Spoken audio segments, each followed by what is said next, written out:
And when we deployed to the field and we were assault fire platoon, we would set up everything and then we'd have PT. We do a little run, whatever, many miles, come back. I say, form a circle.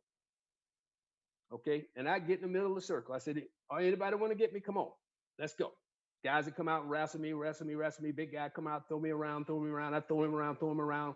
Next guy, come on, get in here. We did that's the kind of stuff we did, and but the key was folks don't have to, be a bully to lead, but you got to let your soldiers know that you're going to get in the dirt just like you're going to ask them to get in the dirt. Marshall in the middle.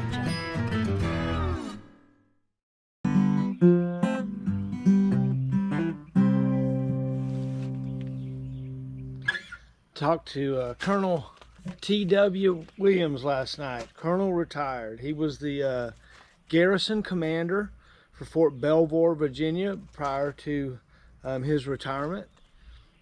He was a hero of mine when he was a major. He was our battalion S3 and our XO at 3rd of the 4th Air Defense Artillery Regiment in the 82nd Airborne Division. At every level, it is just amazing to hear the story. At one point, I have a goosebumps. So I hope you enjoy Colonel Retired T.W. Williams, Heroes I Know. And sir, I'm so excited. Yeah, my brother, what's going on? I'm so excited. I can't wait for your video to populate.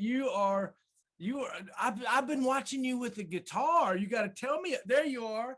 I got to tell me about this guitar business. Man, I've been playing guitar since I could pick up a string, man. Oh, so we got to talk about that. Yeah, I love that.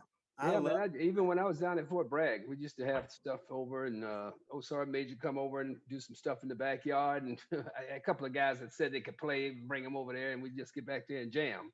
But yeah, I've been playing guitar pretty much. I started playing probably about the 3rd grade.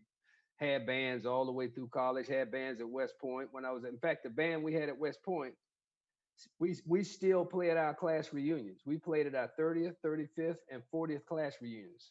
Oh, so wow.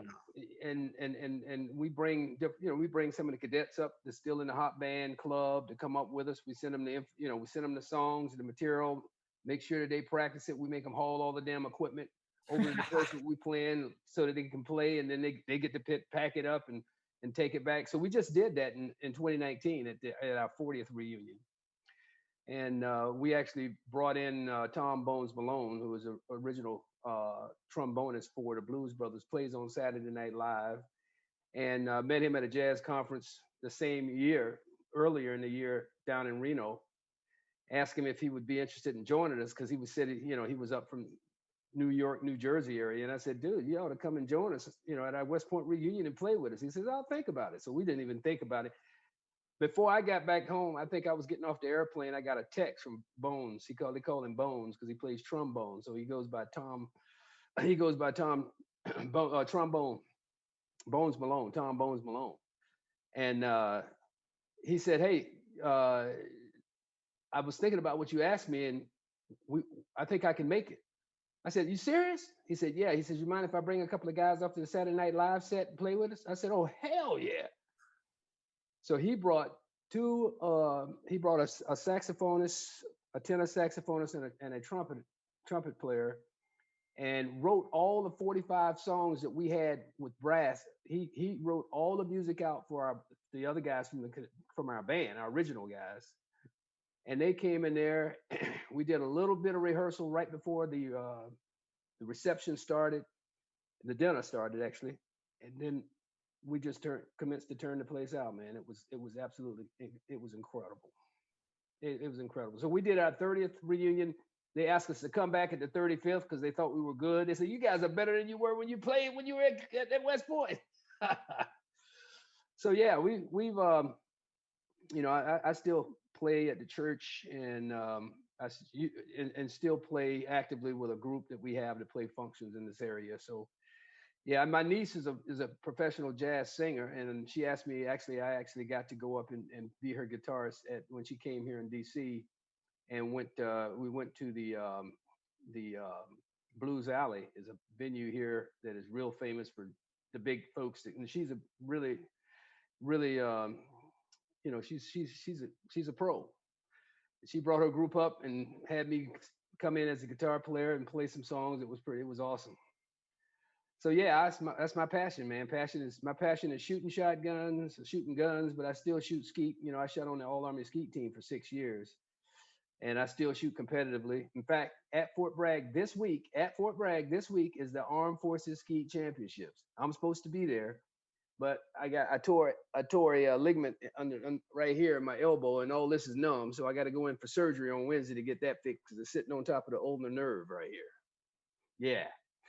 So I'm gonna miss going back to Bragg. I'll be there this week, all week, shooting shotguns, shooting at clay targets. But I guess the Lord decided that I was gonna stay my ass home today, so or this week. So you're one of my heroes, sir. Thanks for talking with me. I appreciate it. I looked up to you. Tell me when you were in third or the fourth. What years were you there? That was 92 to 95 area time frame. Yeah.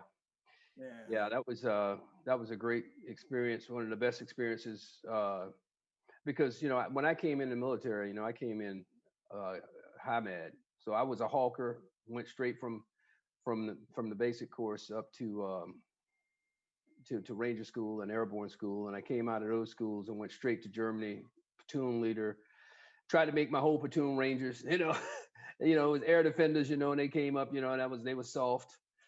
And it was my whole focus was y'all gonna get hard. Y'all gonna learn how to really soldier. But I had some great NCOs, man, and we did some great things over in Germany. And when I came, I spent 5 years in Germany because when I went to the basic course. When I finished my first 3 years as a platoon leader, assault fire platoon leader, base platoon leader, maintenance officer, and then from there, I went over to be the XO, and then I got the opportunity to command a battery before I came back to the United States. So I extended 3 more years, moved to Bamberg, and commanded a Triad Hawk battery about 20 kilometers off the Czech border, which during the Cold War. And we were 20-minute state. It was hot. It was real stuff. It was for real, and it was a great experience. I'm glad I had that experience, and I came right back and I went to the base advanced course.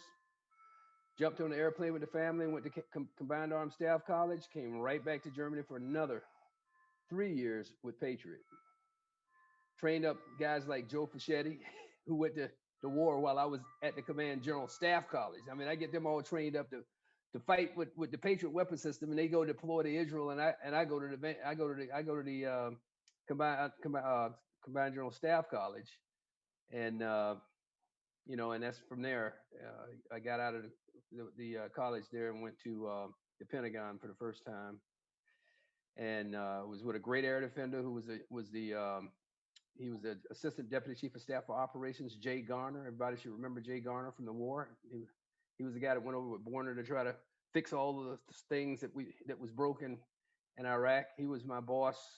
He told me if I'd stick with him for a couple of years, he'd get me out in 2 years and send me to any place that I wanted to go. I said, I want to go to the 82nd.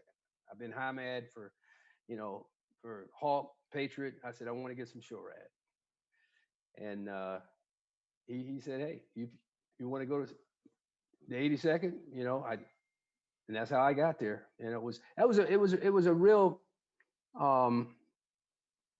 it was crazy how that happened. Really, I was supposed to go to the 82nd with Dave Casmus. I don't know if you guys ever served with Casmus. He was in the 3rd or 4th, and he was going to go to the 100. He was actually coming to be the battalion commander at the 3rd or the 4th, but he was the president's aide, and they held him over. So he couldn't. They wouldn't release him to come take command at the 3rd or the 4th. So he went to the 101st, and Ken Younger came in to be the battalion commander at the 3rd or the 4th. So that's another story. That's pretty cool. What time we starting at 8, top of the hour, right? Yeah, we can start. Well, we've started. Okay. We've started. But if you'd like, why don't you? Would you like to take a break and grab something to drink? Oh, no. I'm ready for man. I was just sitting here. I thought maybe we were just sitting here talking. I didn't. We are hot. We are hot. Yeah, totally hot. So, Yeah. So uh, when about the time you came to battalion is the time that I came of age as a young soldier. As a sergeant, you kind of look around, you begin waking up, you begin realizing what's going on around you, who the movers and shakers are, and and you were one of those guys. Yeah, coming in is one of my buddies, so All right. he'll just sit on the outside and mute himself and everything. But hey, yeah, so you were that guy, and I looked up to you. You were running things, and it was amazing. You're coming through. I think you were a jump master for sure. And I'm not sure. When I was looking at the blood wings the other day. What year was that? That was probably in '93. Because see, actually when I came to, remember I had never been in the 82nd before. So when I came in, it was Right. just the Airborne Ranger, and and so I was getting ready to get back in the aircraft, for the first time. And but see, here's the way that it was unbelievable how this worked, right? So I'm at the Pentagon as the Requirements Review Council executive to Jay Garner. Okay. Um, the Benny P, General P, I don't know if you remember General P. General P was the desk ops. Jay Garner was the assistant deputy chief of staff for operations and for force modernization. So it was his job to ensure that all the equipment issues of the Army were, addressed, you know, and to figure out with all of his divisions for all the different weapon systems and branches together, figure out exactly how to support whatever the doctrine at the particular time was. And at that time, we were actually coming up with the big five, the Patriot, the Apache, and the Bradley, all these different weapon systems that were supposed to be the future for the Army were being addressed at the time. So every Wednesday, we briefed all the principals in the Army at 7 o'clock in the morning, headed by General Sullivan, who was the chief of staff of the Army at the time. And so I had to go around to make sure to get the briefings, to make sure we had the right topics, build the briefings. Oh, the guys built the briefings. I had to basically reproduce the briefings for all the principals, and then that the particular action officer for that particular weapon system would actually come in, pre-brief General Garner, and would be a part of the briefing as Garner would present to the chief of staff and all the principals. And that was it was a job that never stopped. Right after that one, we had to start turning for the next one for the following week for the next Wednesday. There were many nights that I never went home. I actually stayed at the Pentagon to get these briefings done. It was an incredible experience. And then of course the war was was taking place. First, Gulf War was going on. Jay Garner had to go up to the Hill to brief the Hill on this, what's going on with Patriot. Well, I grew up shooting model rockets when I was in started in the 8th grade, and I wanted to be an astronaut when I went to West Point. It was all about when I went to West Point. West Point had a number of of astronauts, and still to this day we got folks the female that just came back from the space station, West Pointer. The guy that's going up the commanding ship is a West Pointer. So that was where my mind was, is you're going to go and try to get into the astronaut program. And the reason I actually picked air defense is because I didn't get selected to be a part of the astronaut program. So I went to rockets. I went to air defense. That's what made me want to go to air defense. But anyways, the incredible thing about Garner is he had to go up to the Hill and brief about what's going on with the Patriot, because initially in the first Gulf War, Patriots were not as successful as people had hoped they would be. And then following, it got product improved. It got PAC-3, Patriot Advanced Capability 3. It became a real threat. And but I built model rockets, and I had a Patriot 1/25th scale flying model that actually flew at Sicily Drop Zone. I blasted that. I took my kid and a couple other guys out to the drop zone, got clearance from up at the 3 shop, up at Division, and went out and blasted that bad boy. I think it was the first time I actually shot it. Blasted that thing. I went about 2,500 feet up with an engine that was I think it was I shot it with an I think it was an F-85 something, but it was an engine about almost a foot long, about that bigger. It was like a piece of dynamite in it, right? But I took that to my office and I brought it into General Garner and I said, "Sir, I know you're going up to the Hill to brief on Patriot." And he looked and saw me with this big Patriot, in my hand, and he says, "Give me that." So he took it out of my hand and goes, puts it under his arm and walked out the door to go brief Congress. It was cool. It was so cool. But great experience at the Pentagon. Garner actually let me on the weekends when they had the weekend, proficiency jumps. He let me go on TDY.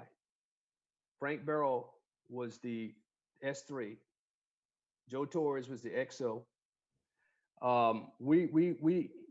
I got to go down there and go through jump proficiency training and start jumping again. So I have the requisite amount of jumps. So when I got to the division, I could actually go to jump master school.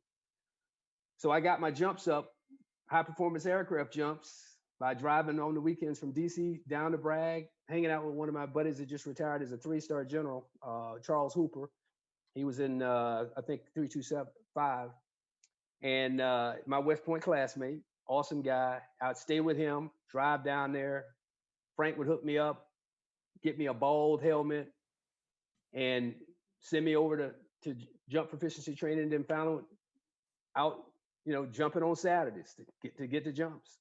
I never forget one jump. We jumped in and we came down. And when Frank had come down, somebody told him that General Nix was on the drop zone. And he goes, "Oh shit, Nix is on the drop zone. He's gonna be looking for that ball helmet," because my helmet didn't have any, And it's sure enough, as soon as I hit the ground and I was up, who and all this shit. And Nix supposedly said to somebody, "Who is that? Who is that soldier over there with the ball helmet? Get him over here. Who is that?" And Frank was like, "Oh shit." So he goes, "Hey, TW, Joe Nix is on the drop zone. He wants to see you." And I'm like, "Is this good or is this bad?" He says, "We'll know after you finish." So I walked over to General Nix and reported, "Sir, Major Williams reports." And he goes, "You in the division?" Yeah. I said, "Well, sir, I'm coming to the division." "You coming to the division?" "Oh, okay. What's good?" And I told him, I worked with Jay Garner, tried to get him, "Hey, I work for Jay Garner," and he set me up to be able to come down here. He gave me orders, got me some orders to come down and, permissive TDY to jump because I'm coming in at third or the fourth. I'm going to be replacing this big ugly guy right here named Frank Barrow. And he ate it up. He was like, "Oh man, you're going to a great outfit," and it was great. It was, that was my initiation really into the division, and it was all by, just happened to be on the drop zone that day on a Saturday, jumping with the soldiers. And I mean, I knew from the experience that it was just a whole different. I mean, I had served, in Germany for 5 years and went to the Pentagon working as a force mod officer. And that force mod job is a way, I tell you, I'm a big time, when it comes to my religion and faith, Jesus Christ is my man. I mean, he is my Lord, and things that he does in my life, good or bad, I know is for a reason. And I can look back through all the period that I did not want to go to the Pentagon out of Command General Staff College. I came out of Germany below the zone to major. Okay. And so when I got to the Pentagon, I was a captain promotable. When I left the Pentagon, obviously I was a major, and I got promoted. I never forget. I got promoted in General Garner's office by my TAC officer from West Point at the time. He was a major at the time, and his name was Wes Taylor, who was a commander of the Ranger Regiment. And he was down in the ops division in the Pentagon.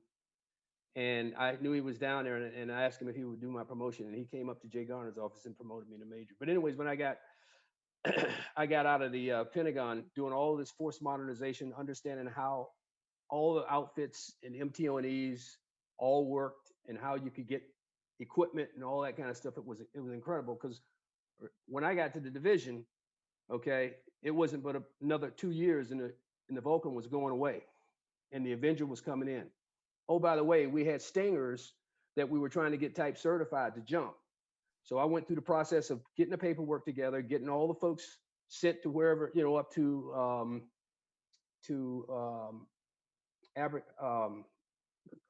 what's the place up in Maryland? Aberdeen. Proving Ground? Yeah, Aberdeen Proving Grounds. To get the the Stinger missile jump packs type certified for jumping.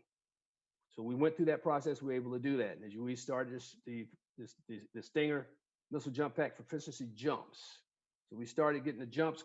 And then we got the types. Obviously, we got once we got the jump pack certified for jumping, we started jumping Stingers because we became a provisional Stinger battalion. Because we fired when I came out second or third rotation down to Fort Bliss for annual service practice. We shot the last Vulcans. That's a whole nother story, by the way. You know, we finished up the Vulcans, and we brought the Avengers in. The Avenger had to go through the same process. So knowing how things worked with the force modernization and fielding equipment, we were able to get the Avenger in, get the training done for the Avenger, and we were able to also get it certified for jumping. So me, Sergeant Major Adams, General Canavan. I remember he was the ADCO. He said, "I'm gonna be the first one out when that Avenger goes out.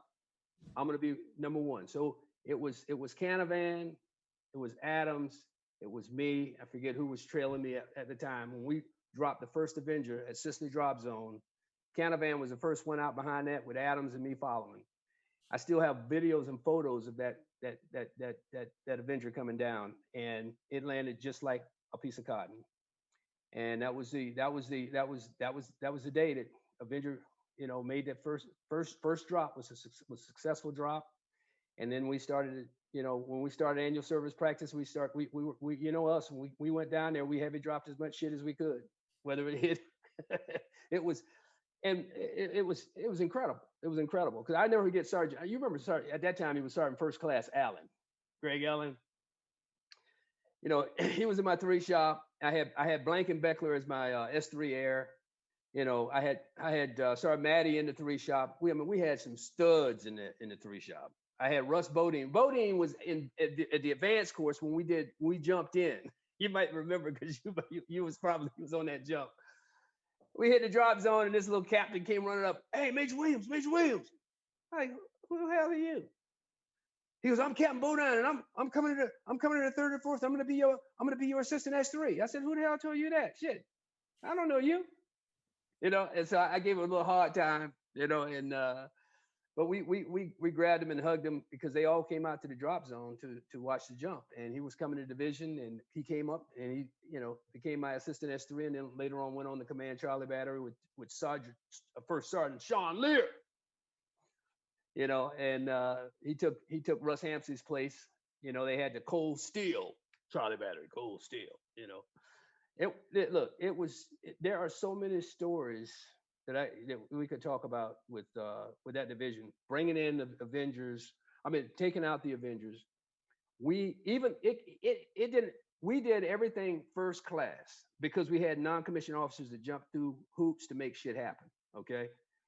Greg Allen knew a guy in Bristol, California that flew these radio control RC mats, but they weren't just regular little RC mats. We had some, you know, decent RC mats. This guy had 1/5 scale Hind D helicopters. I think I posted a picture of them sitting on the ground with me and First Sergeant Martinez and Cuevas and somebody else. What was that guy's name? He was an E5. He was in my 3 shop, kind of tall, Latino guy. Bottom line, that guy brought those 1/5 scale helicopters out there, man, and them Vulcans and them Stingers. When we shot them Stingers, man, all you saw was a ball of fire.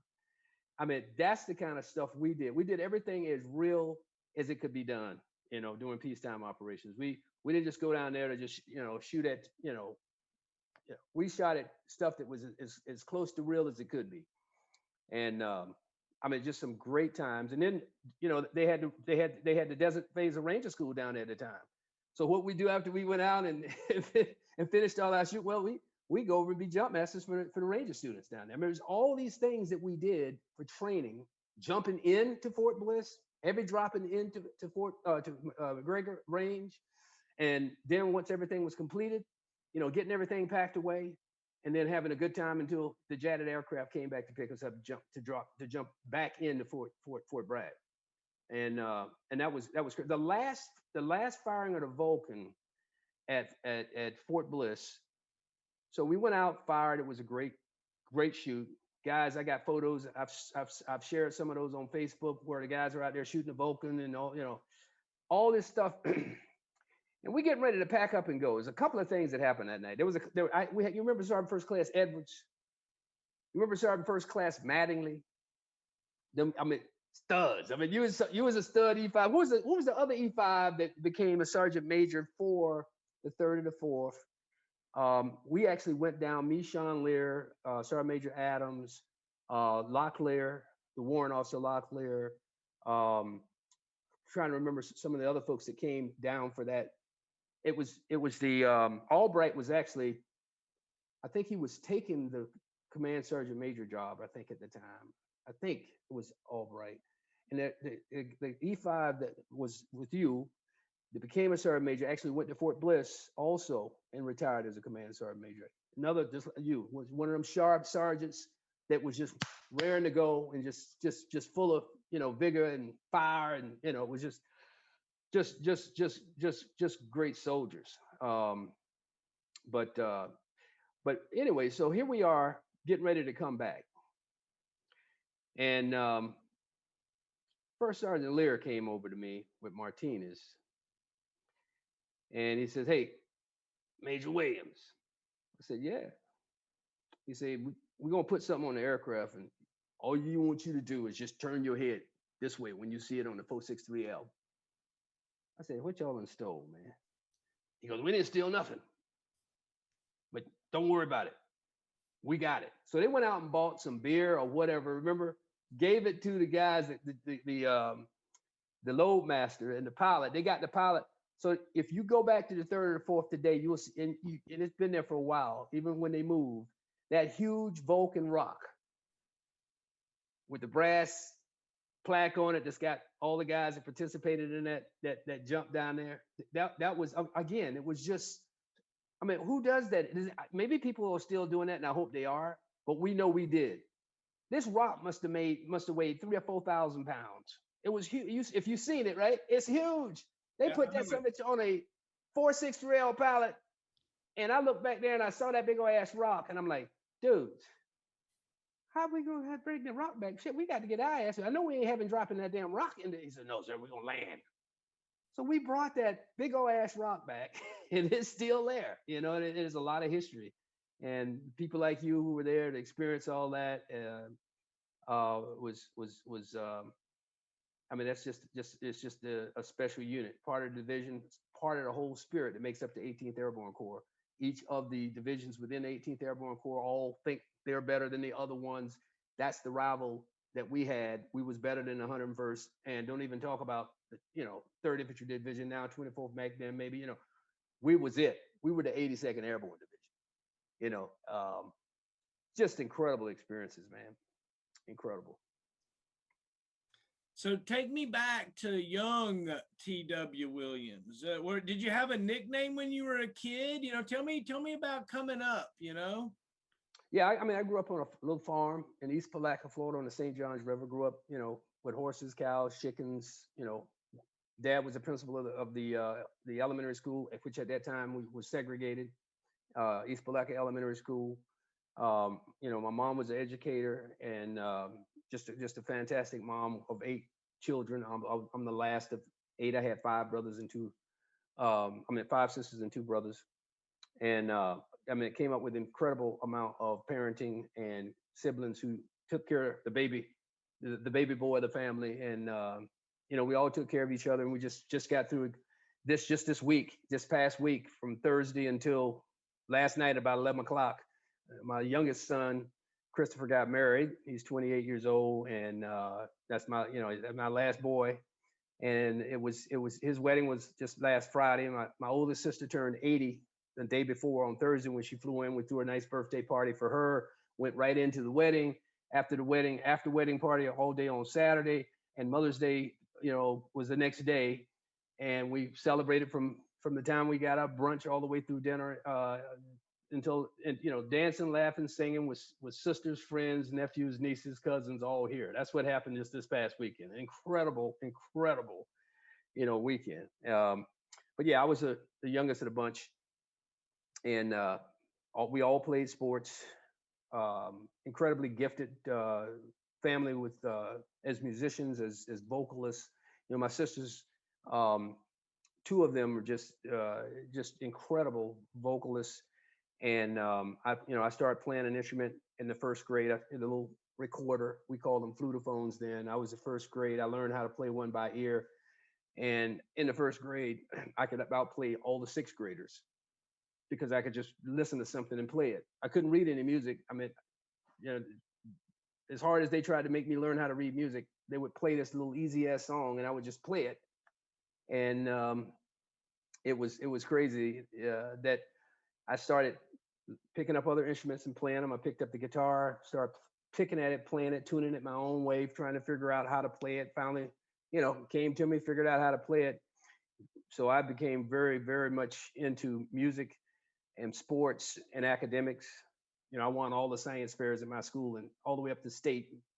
And but it was a transition because remember when little TW started out, schools we lived in a farming area. Our neighbor, we only had the property that was to our east, northeast, was owned by a black family, but we was only two black families just right there. Um, and everybody else went to the white school. That was Browning Pierce, so they went to Palaca South High School. All my sisters went, except for two, went to I think Geraldine, maybe her last year before went to Palaca South High School, which we call the white school. So when schools integrated, it was a whole different world of experience. But at the time, we were playing with each other, football every day, baseball. At the end of the day, they went. We went one way, they went the other.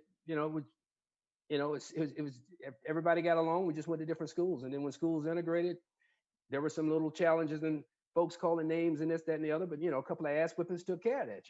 Everybody was cool after. So it was. It was. There were definitely tough times, but our parents taught us how to focus on what was important. Get your work. Don't come home with nothing less than a B. You can get your ass tore up. That's all the rule it was. So we had a blast just growing up on a farm, taking care of each other, and even giving to others that didn't have the things that we had growing up as a kind of a farming family. Like I said, my father was the principal of the elementary school, but he passed before, he passed away when I was just 4 years old.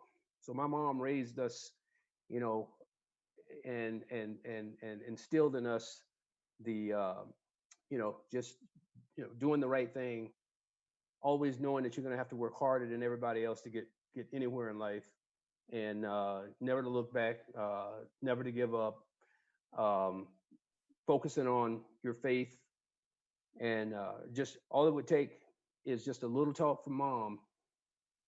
Over with. Everything focus was on. It was so.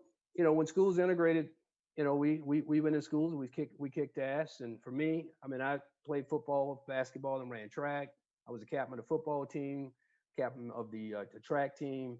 I was the president of the student council. I was president of my class all 4 years. And so I did a lot of stuff when it came to academics and football field.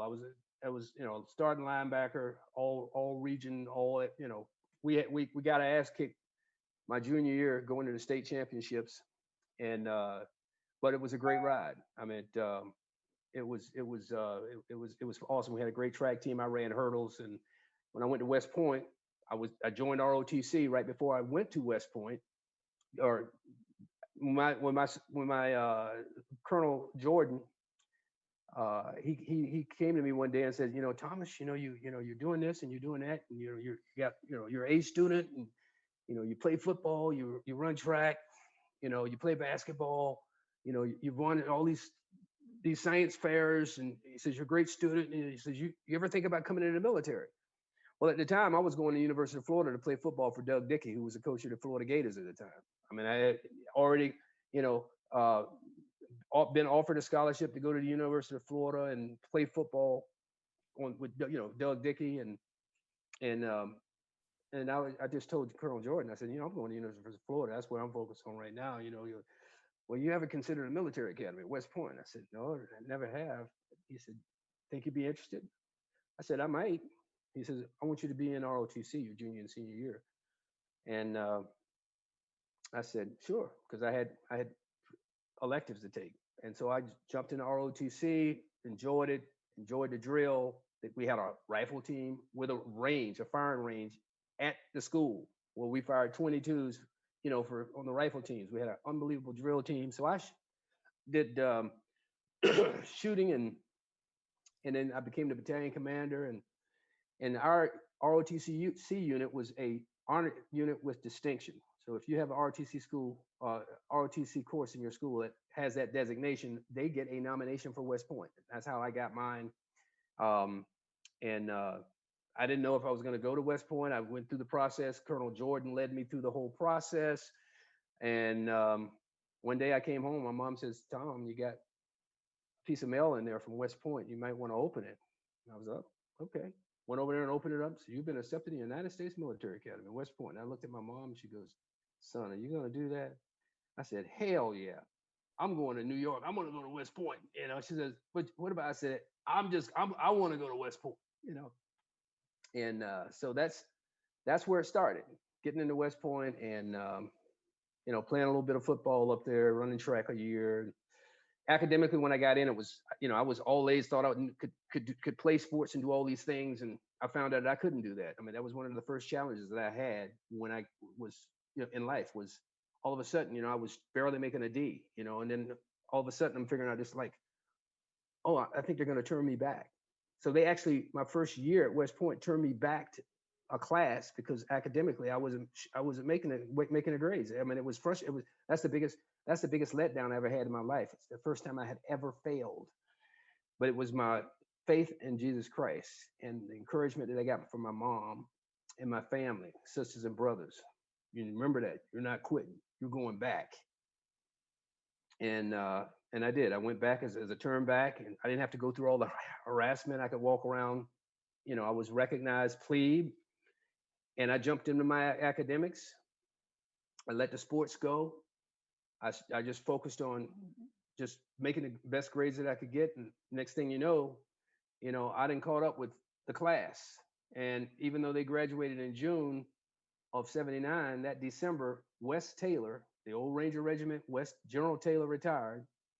He was a major at the time, walked in my room about October time frame and said, hey, Tommy, that's what he called me. Hey, Tommy. He said, what do you think if you could graduate in December? Because I thought I was turned back to the class of 80. I'm just going to graduate the class of 80. And I had like 15 electives because I had, gone through and validated all the courses, as a senior. So I had like electives. So I was taking, nuclear physics, nuclear reactor theory, aerodynamics, space dynamics, 489, so I was taking all these huge courses in engineering. And I still had courses left to take, like quantum mechanics and some other stuff. I took math for science and engineers. After calculus, the next highest math was math for science and engineers, was all differential equations. Took all that, did well in all that in those courses. And next thing you know, I'm with about 7 other cadets just graduating in December of '79. So I left in December, went to the basic course in January. When I graduated from the basic course, went straight to Ranger School.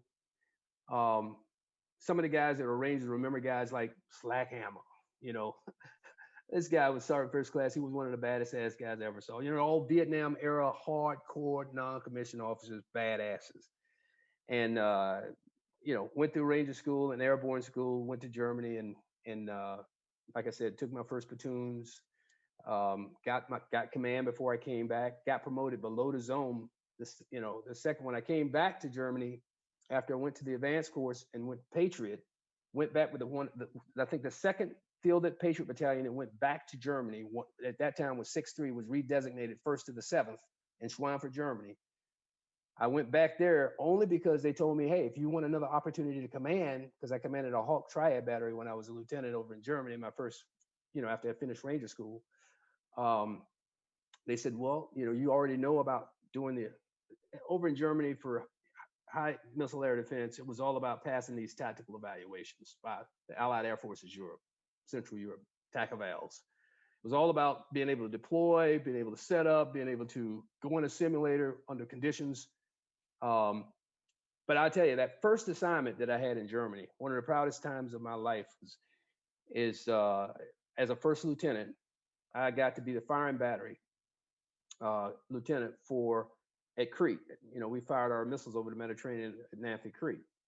So we went down to Crete. Now, before we went to C-130s all the way down, it was awesome. Going out of Ramstein, flying into to Crete, and it was I don't know if they have conditions that we had. You know, I'll just be biased and just say the conditions that we were under during the Cold War in going to Crete and putting a complete system together. It's not like you walk out and take a system and go out and do some system checks and prepare to shoot a missile. You build the missile, right? You load the missile on the launcher.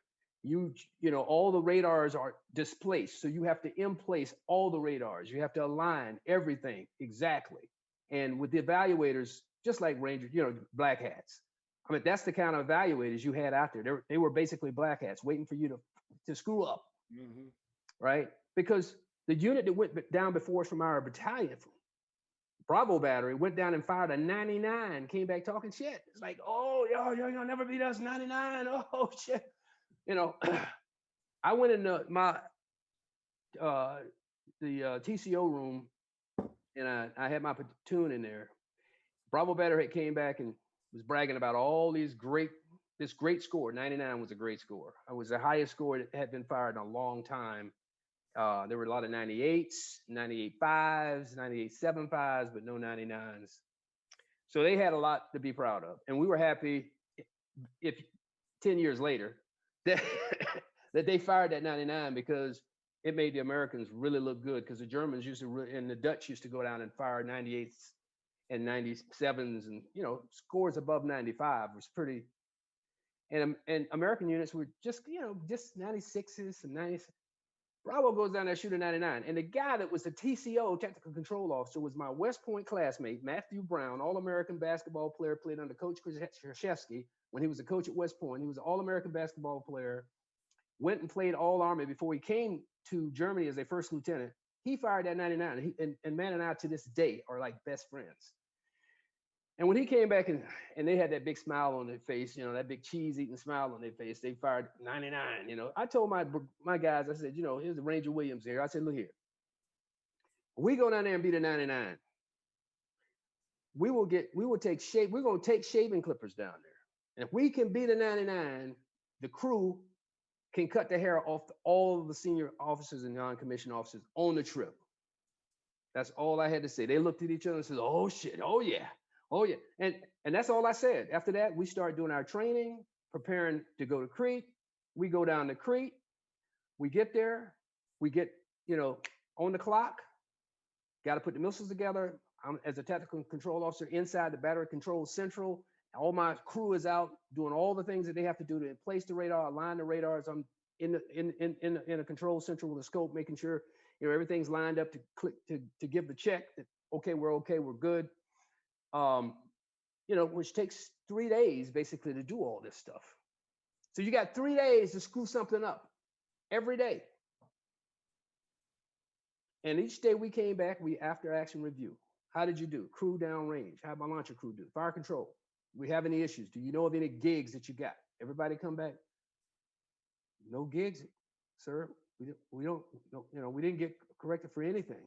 And you really never know, because sometimes you got, you know, evaluators that are telling you, you know, you really screwed this one, and they're writing, and you're watching to see if what they're doing and how much they're writing. And the guy says, they didn't do much writing. Second day goes by, you know, we're integrating the system, making sure everything checks out, checking the missiles downrange, junction boxes, you know, checked out, everything's going good, range only radar, pulse acquisition radar, high, you know, the high power illuminated radar, everything's tied in pretty tight. And then the last day was the day to go to battle stations, where you're in the van, everybody's out. The evaluator comes up to you and say, targets launch, blazing skies. We go through our drill. Operators get out of the van, check their major weapon radars, launcher controls downrange, checking the launcher, J-box, making sure everything's going. I'm checking the status of everything as they go about doing all those things. And it became we were down to the last 5 minutes back into the van. Target's present. Target is creeping over the Mediterranean. You see it. You know that the range is 20 when you shoot it. First high power illuminator that locks on the target gets to shoot. So I got 2 fire control operators with their eyes and their cursors over the target, waiting for the evaluator to say, let's go.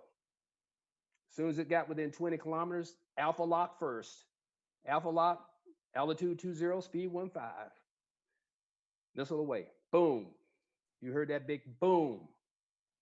We watched that target coming in, and we could see the blink of the missile going toward the target until it just went away. Everybody's yelling, jamming. Oh man, we done blew this. Everybody was happy. Evaluators just walked out the van. Just didn't say nothing. Just walked out. So when they told us we were clear to come out, we came out. Everybody was kind of, getting in the, ready to get on the bus to go back to get the after action. We got back to the bus. Everybody's sitting there. Hey, what'd you screw up? You know what they said? What'd you screw up? Did you screw up anything? The NCOs are going around. Hey, what'd you do? How did I TW, Lieutenant Williams? What in the BCC? What you guys have any issues? I said no, man. Shit, target came out. 20 God's cursor. As soon as he said go, alpha lock first. We sit and waited for the target to get in range, and we fired. Everything seemed to be good. We get in there, and the evaluators looked at us, and guy pulled out his tablets and his notes, and he said, there's been a lot of great shots down here at Nanford Creek. He said, in fact, from your battalion, you just had a battery several months ago come down here and shoot 99, which is this year has been the highest thing we've seen in years. And so we're waiting. He goes, well, you guys almost got a perfect score. And we're like, almost. He says, everything that you guys did was excellent, except for one minor error by the tactical control assistant when he went to the post-acquisition radar and he was doing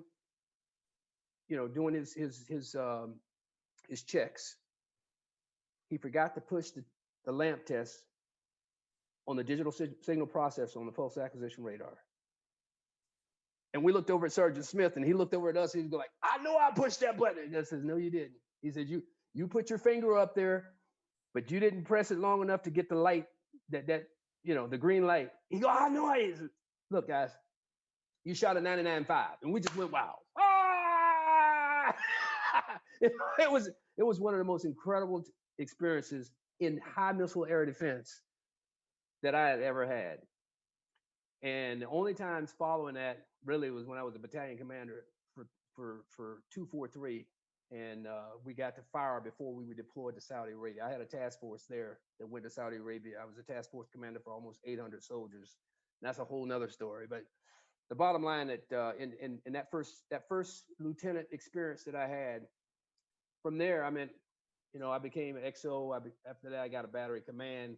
Our battery went to Crete, and we fired a 96.75.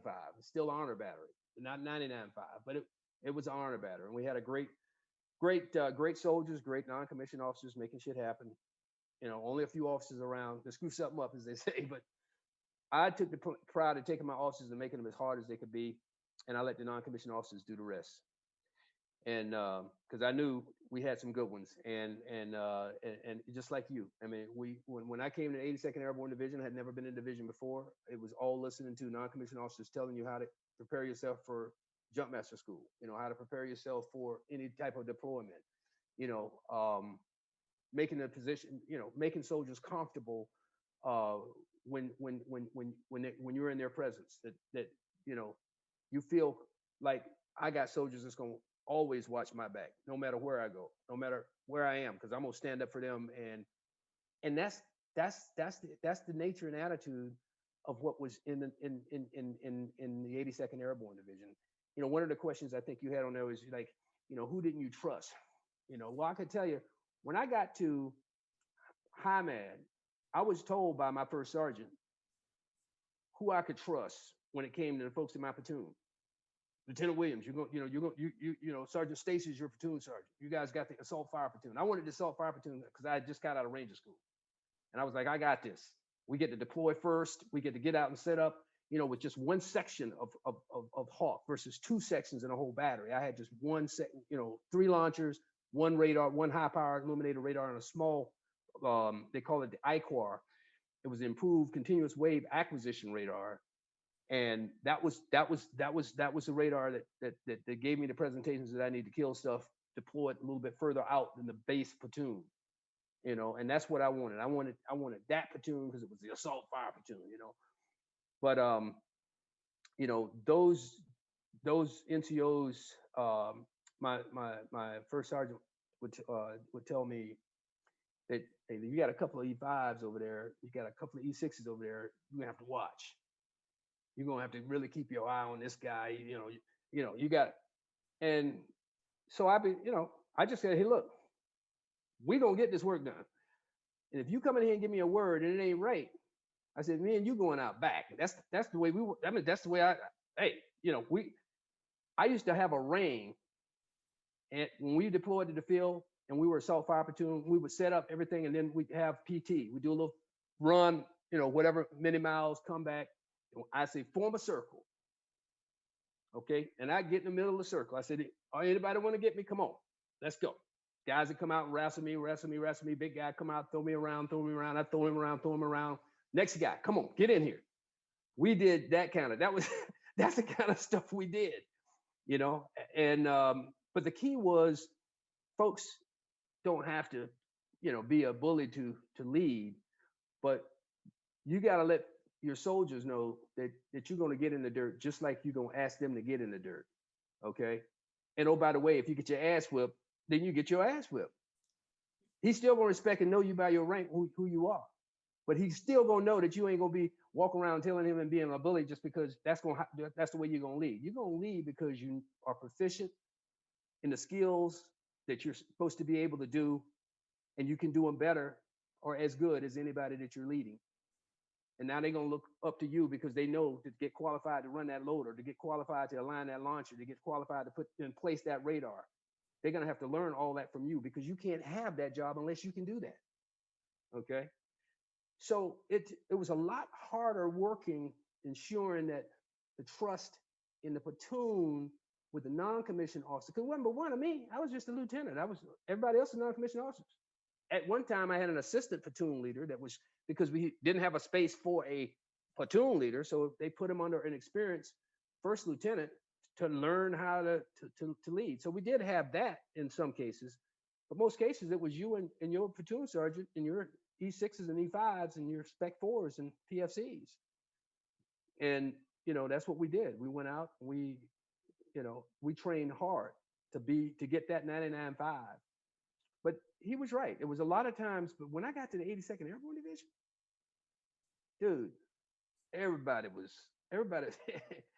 it was hard to find somebody that was half stepping, because if they was half stepping, it was only because somebody's foot was up their ass and they couldn't use both feet or something.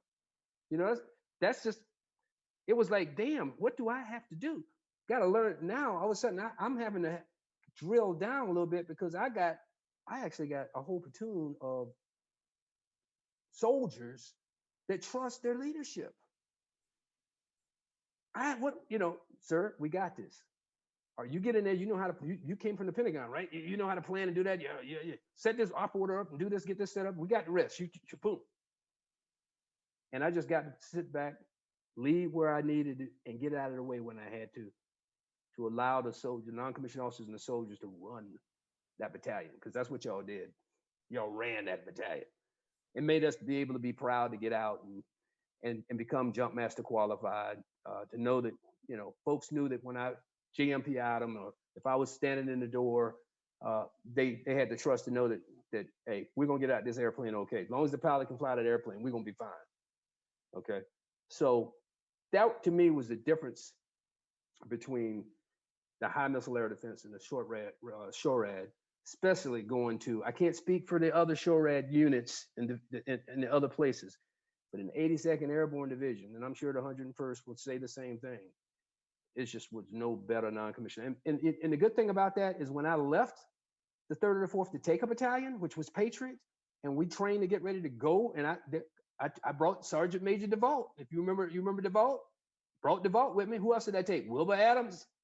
Brought Wilbur Adams right out of the 3rd or 4th, right up to the brigade sergeant major. Came along around. Martinez, first sergeant, right on over the Alpha Battery, 243. Some of the best non-commissioned officers out of the 82nd into high med, deployed to Saudi Arabia. We went in right after the unit that was blown up at Kobar, and we had to basically set up in the desert. And not only did I have Patriot, I had Avenger, I had Patriot, I had Stinger, and we deployed the Stingers up by El Jabbar with the F-117s, and I had Patriot units in Prince Sultan Air Base. I had them in the desert, all in the desert with the Air Force out there. They were all over the place. I had 2 pilots that could fly me from Riyadh to Dhahran, and we could drive out to El Karj. And it was incredible. And the good thing about it was when Sergeant Major Adams came over to visit, it was with Colonel Larimore, who was a brigade commander, one of the best commanders I've ever had. Because the guy before him, I would tell you, it was another, when you talk about trust, he was a guy that was just out for himself. And, he let me tell you what the 82nd Airborne Division did. Okay. So here I am finishing up at the 3rd or the 4th. And it was, I got promoted again below the zone to lieutenant colonel from major. And I did all that and was promoted at the 3rd or the 4th with all y'all in formation. It was one of the proudest days of my life. At that time, General Rippey was the ADCO. He did my promotion in front of the battalion with all the soldiers there. It was the greatest feeling that I could ever have to achieve another early promotion in the 82nd Airborne Division with all y'all. One of the proudest days of my life. And I left there because I couldn't stay. Bob Woods came to be the battalion commander following Ken Younger. And Bob was a good friend of mine from, that I knew before. And he came to be the battalion commander. Of course, we had to get him through jump master school and all that stuff too. And, they moved me out of the battalion to the division as the assistant to Lloyd Austin, who at that time was a lieutenant colonel promotable, but he was the 3, and I was his assistant 3 for training, and I was only there for about 3.5 months, and my biggest job was rewriting the 350-1, and I left there 3 months later and went to Fort Polk to take my battalion, 2nd or 43rd. But again, it was again an experience that to be the operations officer really was the most fun. Okay, when I was the XO, we did the Haiti drill. I had Steve Rogers in Abizaid's battalion, Chalk 16. He was right door and I was left door. That was one of the most incredible experiences. I think I put some pictures out on that when that went along. Everybody else was over there doing the 50-year and at Normandy. So the Normandy thing was going on and they were thinking, oh shit, the division's getting ready to go to Haiti, and we see, it was, so you remember that time, right? It was incredible. We had probably 25, 26 jump masters from the battalion. We were the outload support battalion for the division at the time. They used us all as jump masters, for that event, the Haiti event, that Haiti drill. That was the closest, one of the closest opportunities for us, right, to be able to be in a little firefight or so. But we get out there and what happens? Load master comes out and says, "What? Mission abort. Ships are turning around." That was one of the most depressing times that we had. The preparation was awesome. All of the training before we had to do all the jumps, and we had to do the rehearsals before we actually did the actual, but the scene of getting on those aircraft and watching General Steele pray with his chaplain before he joined one of the ships was incredible. It was an incredible experience, absolutely incredible experience. But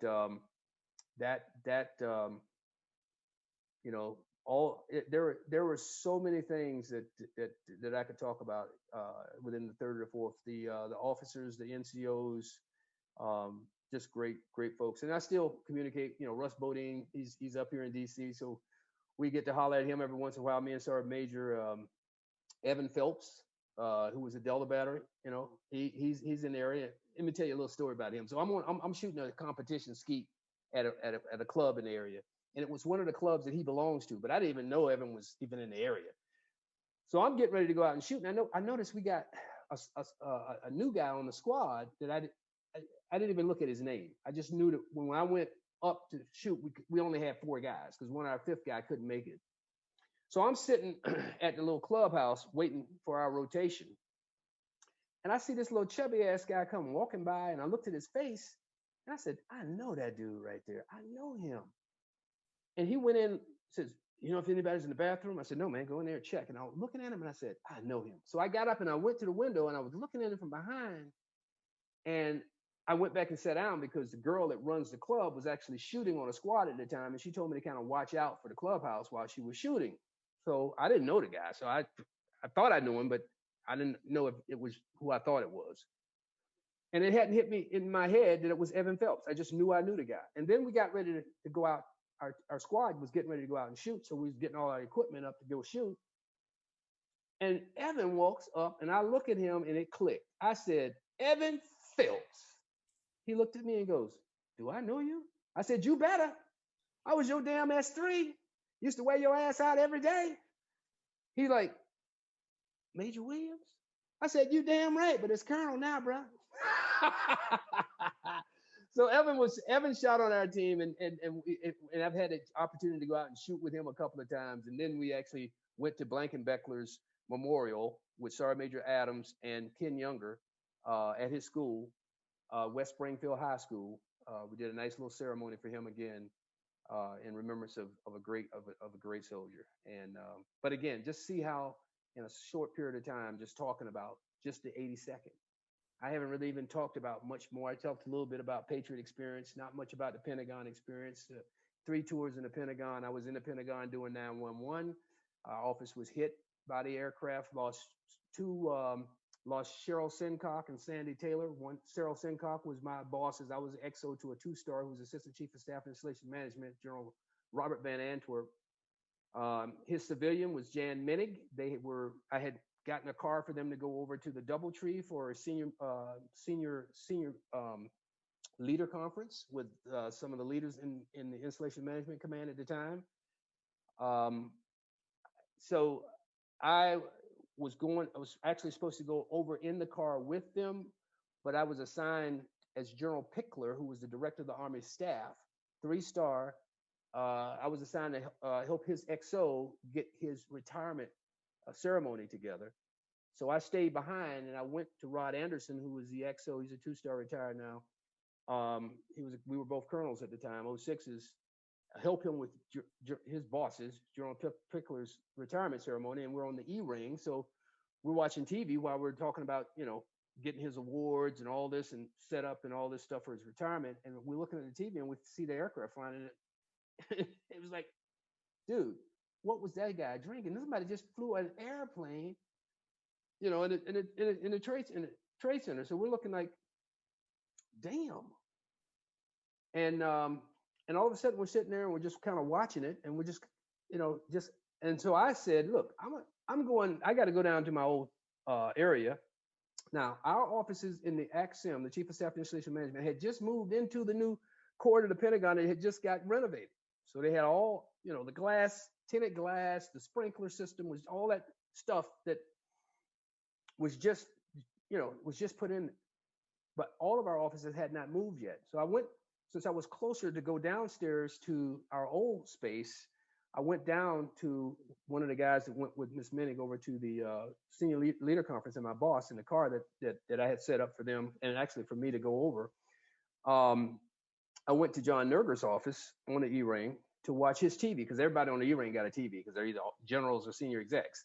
So we're in there watching, and the second airplane comes in, bang, so people are coming in. I'm like, people, hey, come look what's going on here. And so while we're watching it on TV, I never forget Lisa Stevens, who was one of our IT women on the IT crew. She said, oh my God, it's got to be a terrorist attack. And she started thinking about, what do you think we're safe? Do you think? And probably within actually about 2 or 3 minutes after that, because the TV changed to President Bush in Sarasota, Florida, letting people know that we were under, a terrorist attack. And that's when the airplane hit the Pentagon. We get a big, huge jolt, debris coming down the hallways. We're snatching people out of the office to get them out because we had an evacuation plan. We get out. I remember seeing the chaplain of the Army go in his office, which is right across from the offices, right off the E ring. And I knocked on the door because I hadn't seen anybody come out. And they're wondering who's knocking on the door because they're having a meeting. And they finally opened the door and I said, y'all need to get out. You need to get out. I said, we're under attack. You didn't hear that? And they were like, what? I said, get out, get out. So everybody's getting out of the Pentagon. And we had this one lady that was disabled. And as I was going up the steps, she could not walk well at all. And she was trying to get up the steps to get out. And she was a heavy drop. And so I had to go into my skills on getting her up out of the Pentagon and getting her out to the area that was designated for us. And while we're standing there, I'm taking names to see how many people we got and who's missing. I'm getting all of the different folks that were in charge of the different pieces and parts of the Chief of Staff Mission to take accountability of their people and get back to me on who they had and who was missing. And folks immediately came back and said, hey, Colonel Williams, we haven't seen Sandy or Cheryl or Brian Birdwell. That name should ring a bell because Brian Birdwell was a lieutenant colonel that was burned 60% of his body.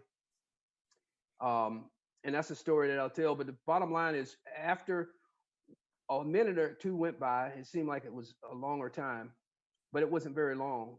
One of the majors that worked with me in the AXM ran over and says, hey, Colonel Williams, we just littered a guy out of the Pentagon and we couldn't recognize who he was. Some guys asked us if we could help. We went over, we brought him out, we laid him down, and when we put him on the ground, we looked at him, he was almost burnt. He was burnt really bad, and it was Major Birdwell. And I said, what? He says, Major Birdwell was on the ground. We picked him up on the floor of the Pentagon. We littered him out. We didn't know who it was until we put him on the ground. And as soon as we saw who he was, a guy came back by in an SUV, and we put him in the SUV, and they took him up to the Washington Medical Center or wherever, to the hospital. And I knew at that time that Cheryl and Sandy did not make it out of there. And that was incredible time.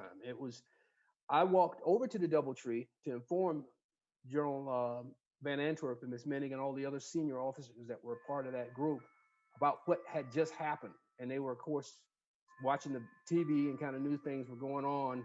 When they saw me, they were like, because I'm not even thinking, because I'm just trying to do what I'm supposed to do. Account for the people we got, let my bosses know, hey, we got folks missing. Okay, we just littered Brian Birdwell out, to the hospital. Tells me that, we haven't accounted for Cheryl and Sandy Sincock yet. And they were, both killed in that event. And the only thing that saved Major Birdwell is when he was coming from the bathroom back down the hall to the office, when the airplane hit, blew him back down the hallway under a sprinkler system. The sprinkler system kept the JP-4 from burning him completely, to a crisp. The good news story to that is Brian Birdwell was able to retire on active duty, and to this day is a state senator in Texas. Incredible, incredible story. But that, I know I jumped a lot of years from touching on being a lieutenant and being a major and an XO and an assistant 3 to General Austin, who is now the Secretary of Defense. Always been a good friend of mine. I still got his personal card and phone number and everything in my back pocket. Has always been a mentor for me. West Pointer class of 75. Great boss. He was hands off. He let us do. Dan Allen, I don't know if you remember General Dan Allen. He was one of the Vice Chief of Staffs of the Army. Dan was a major at the time on the staff. He was one of the little hotshot, majors that did a lot of the briefings and stuff, and very sharp, and obviously becoming the Chief of Staff. Dan's great guy. In fact, we had him as a guest speaker to a conference that we call the West Point Leadership and Ethics Conference that we do for juniors in the national capital area every year. We teach ethics to them. We give them an ethical template from West Point. We take them to how to make this tough decisions. We give them vignettes of scenarios of different ethical situations and make them think their way through it, and then get on stage and explain, using a skit, exactly, you know, how to do the right thing, how to own up to the truth, you know, picking the you know the harder wrong than the, you know, but it was he did a great job. I got some great photos that I posted actually on Facebook a few times with Dan being one of our, and John Campbell, my West Point classmate. You remember him when we were in the we were in the third or fourth. He was over in the in one of the battalions. I think he was in Second Brigade. John was a great guy. He obviously again became the Vice Chief of Staff of the Army. And John also came out and spoke at one of our West Point Leadership and Ethics Conference. Lord Austin, I got Lord to come and speak, you know, when he was in the Pentagon as the vice to our students one of the years. And we've been doing this now we just completed our 14th West Point. We had to do it virtually, but it was absolutely off the chart. I mean, the technology today is like we're doing right now. It's crazy, you know, but we didn't let that stop us. We were able to do that. So a lot of leaders that I was able to have, you know, an experience with working with throughout my career that are still there is just totally amazing. And to see the soldiers that we had in the third or the fourth, you know, the non-commissioned officers like yourself, like, you know, of course, Sergeant Major and Martinez and John Matty and Allen and Albright and, you know, Rogers, just I could go Sean Lear, on, and even our officers have all done very, very well, and which speaks volumes for the experience that we gained. I mean, the 82nd Airborne Division built that piece. It was one of those things again. You know, here I am, you know, Airborne Ranger going to high med. I'm going to assault fire platoon. I'm gonna make them all Rangers. You know, what is that going to do? Well, in time, you know, they said, you know, be still. Wait, I am God. You know, you want to be that? Okay, here's your opportunity. Here's your window. Boom, you're there. It's incredible. And that's what faith does for you. Because as a person, when you're trying to think for yourself and think from the world, you fail. Okay, you don't know how to take it when you fall down. If you fall down and you got a faith, you know, and you got Jesus Christ, all it's going to take is some time, and you're going to stand up again. What you got to do is, like my sister always say, is stand. Kneel only to the Lord. You know, it's I could go on and on with experiences in the 82nd Airborne Division that I had, and the way it prepared me for life. I think one of the most frustrating times in my career, 2 times below the zone, the major to lieutenant colonel, you know, on time for 06. Kind of thought I didn't expect to make any of those below the zone. It just happened. And it happened during a time where there was a small window and a small selection for BZ. And it never, when I got me, it was a total surprise to me. And when I was in 82nd Airborne Division, I wasn't thinking about the promotion list or anything. I got a call from one of my West Point classmates, Alex Purwich, who was in the 3rd Brigade, who's my roommate at West Point, who called me up on the phone and says, dude, I says, what? He says, have you seen the promotion list? I said, no. He goes, your ass is on there. He says, you made Lieutenant Colonel of BZ. And oh, by the way, he says, when you pin, I ain't gonna salute you. I wasn't expected, didn't even think about it. When 06 time came, I didn't even think about that. I was just doing my job. But one thing that I did expect is when I got selected to go to the War College, the National War College, and that's where the brigade command list came out. I knew I had the top file in the Air Defense branch. So there was no doubt which brigade I was going to take. It was just a matter of I had a preference on where I wanted to go. Okay. But, you know, never did I ever think that when that list came out that I was going to be a garrison commander. That was one of the second big letdown that I had in my career was when that list popped and I saw that I was not a tactical brigade commander, that I was going to a garrison. I was totally upset. And my boss, who was going to be my boss, General Van Antwerp, he actually called me on the phone. And he said, Colonel Williams. I said, yes, sir. He said, you're coming up to be my XO. I said, okay, sir. He said, you're probably a little disappointed right now that you came out as a garrison commander. I said, yes, sir, I am. He goes, but he says, just believe me, it's going to be one of the best experiences you've ever had in your life. And I said, yes, sir. Always salute it and go with, you can't start, popping snot bubbles, right? About, why you didn't get this and why you didn't get that. I did pop some snot bubbles for a little while, but I wiped them right up and said, hey, let's go do this thing and do it the best I can. Not knowing and not thinking again as a human, as we do, that there's somebody that's got this plan. And that plan was incredible because my wife had breast cancer at the time. And she found out that she had breast cancer while I was in Command General Staff College. After she took the spouse's test, when you go into the Command General Staff College, or the War College, I'm sorry, the War College, they do a health assessment of you and your spouse. And I just remember going home one day, and my wife Darlene was almost in tears, and she says, all the years that I thought I had a thyroid problem, she said, my blood work shows that I have hepatitis C. I said, what? She goes, almost 17 years after I had that blood transfusion when we had a miscarriage of our second child.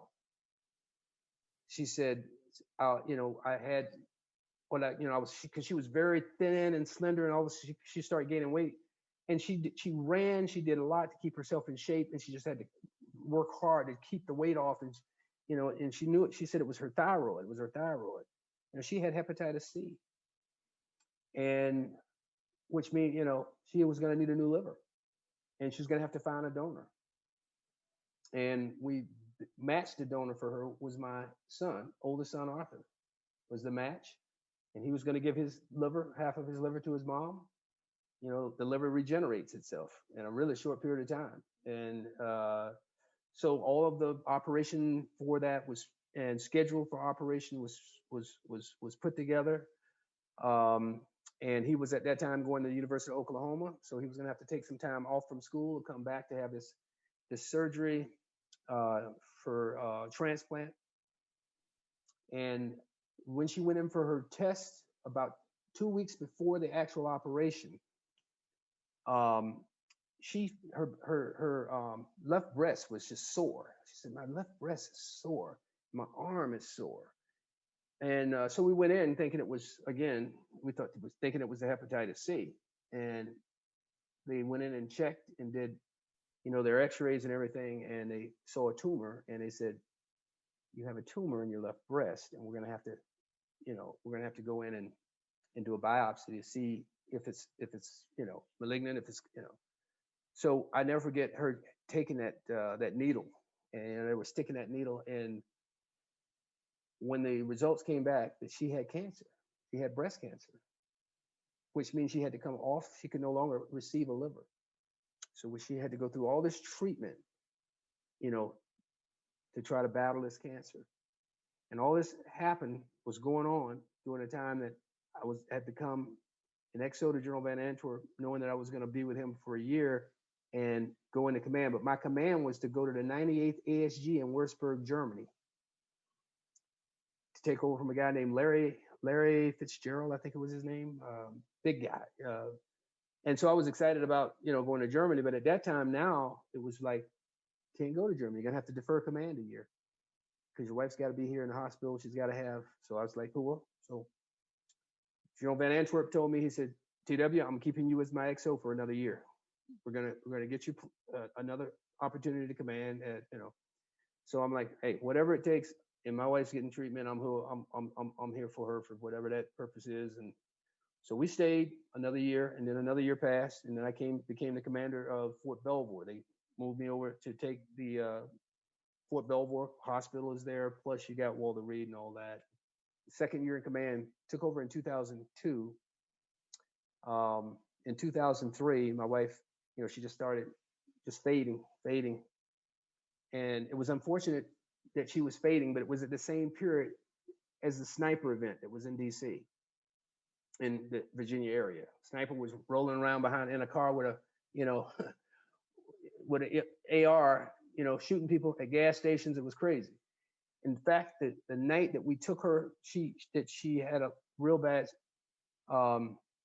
she was just having a tough time. We had to get her over to Walter Reed. Took over to Fort Belvoir. They brought the ambulance in. They took her to Walter Reed. I jumped in my car to follow her, and right before the ambulance got through to get his way into the hospital, the road that I had to take was blocked, and I was wondering what's blocked. I saw all these lights up there, and so I roll up, and the cop said, "You're gonna have to go around and go over the street and go around. It's been a shooting up here." I'm like, "Shooting?" He says, "Yeah, snipers hit again." During that time, I'm trying to get my wife to the hospital. At Walter Reed, sniper and killed somebody. It was crazy. But we got her into the hospital, and she was there, and just it was just a matter of time. I was with her when they were working on her at the table until it came to a point to where, they knew that she was not going to make it, and I stayed with her until she took her last breath. My chaplain came in and prayed with me, and my kids, the next day I brought them in to see their mom for the last time. And my oldest son, Arthur, had just graduated from the University of Oklahoma. He didn't actually get a chance to come back to see her at that time because they were traveling, coming back from Oklahoma, to their next place where they were going to start their careers as education, in education as teachers, as school teachers. Again, just an incredible time. But here in my mind is I'm going to be a brigade commander. I want to be a tactical brigade commander. I want to be a tactical brigade commander. When God knew that there was an event that was going to take place that was going to change my life again, and He kept me where I could be with her throughout that period of time, versus being deployed somewhere or being a tactical brigade commander deployed somewhere with a wife just battling cancer with three kids in school. One in elementary, one about to go to middle school, and the other at the University of Oklahoma just graduating. I remember when we did the graduation, I flew out to see her, and we were hoping that she was going to be able to make it.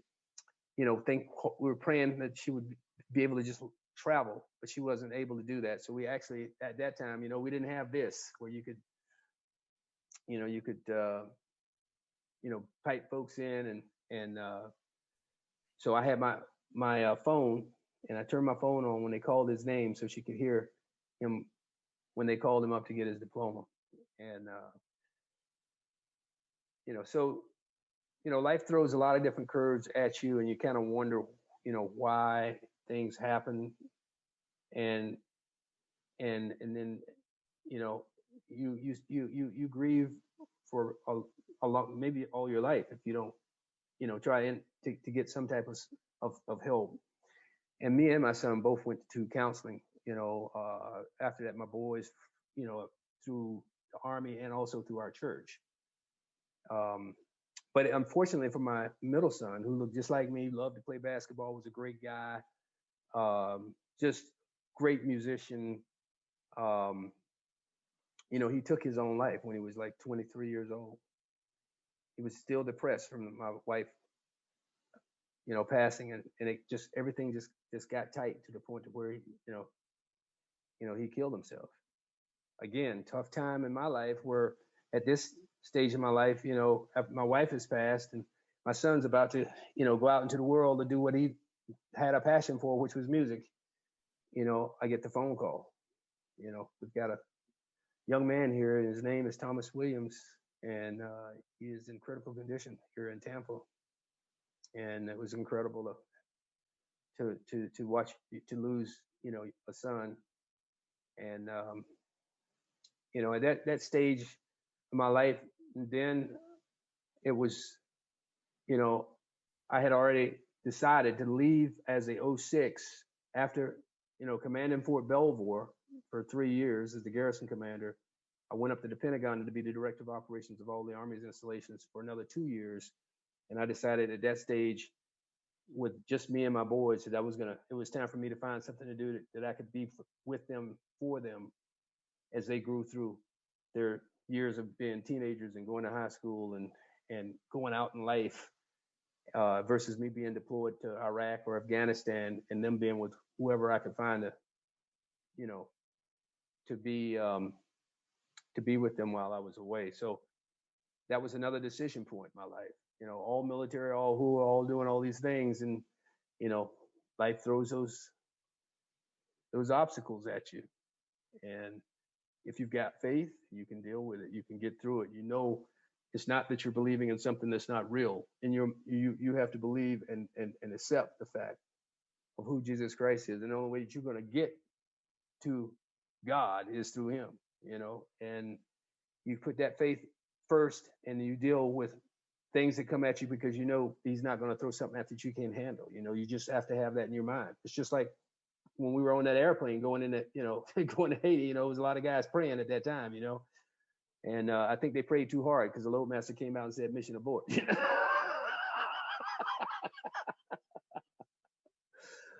Oh man, but yeah, you know, my experience is that I've had in my life. Um, there's no doubt that the time that I spent in the 82nd Airborne Division, with guys like you, non-commissioned officers like you, and Sergeant Major Adams and John Matty and you know, Steve Rogers and you know, so many non-commissioned officers I remember names, and I can tell you stories about some of them names, you know, like Cuevas. You know, we used to call Cuevas Rico Suave.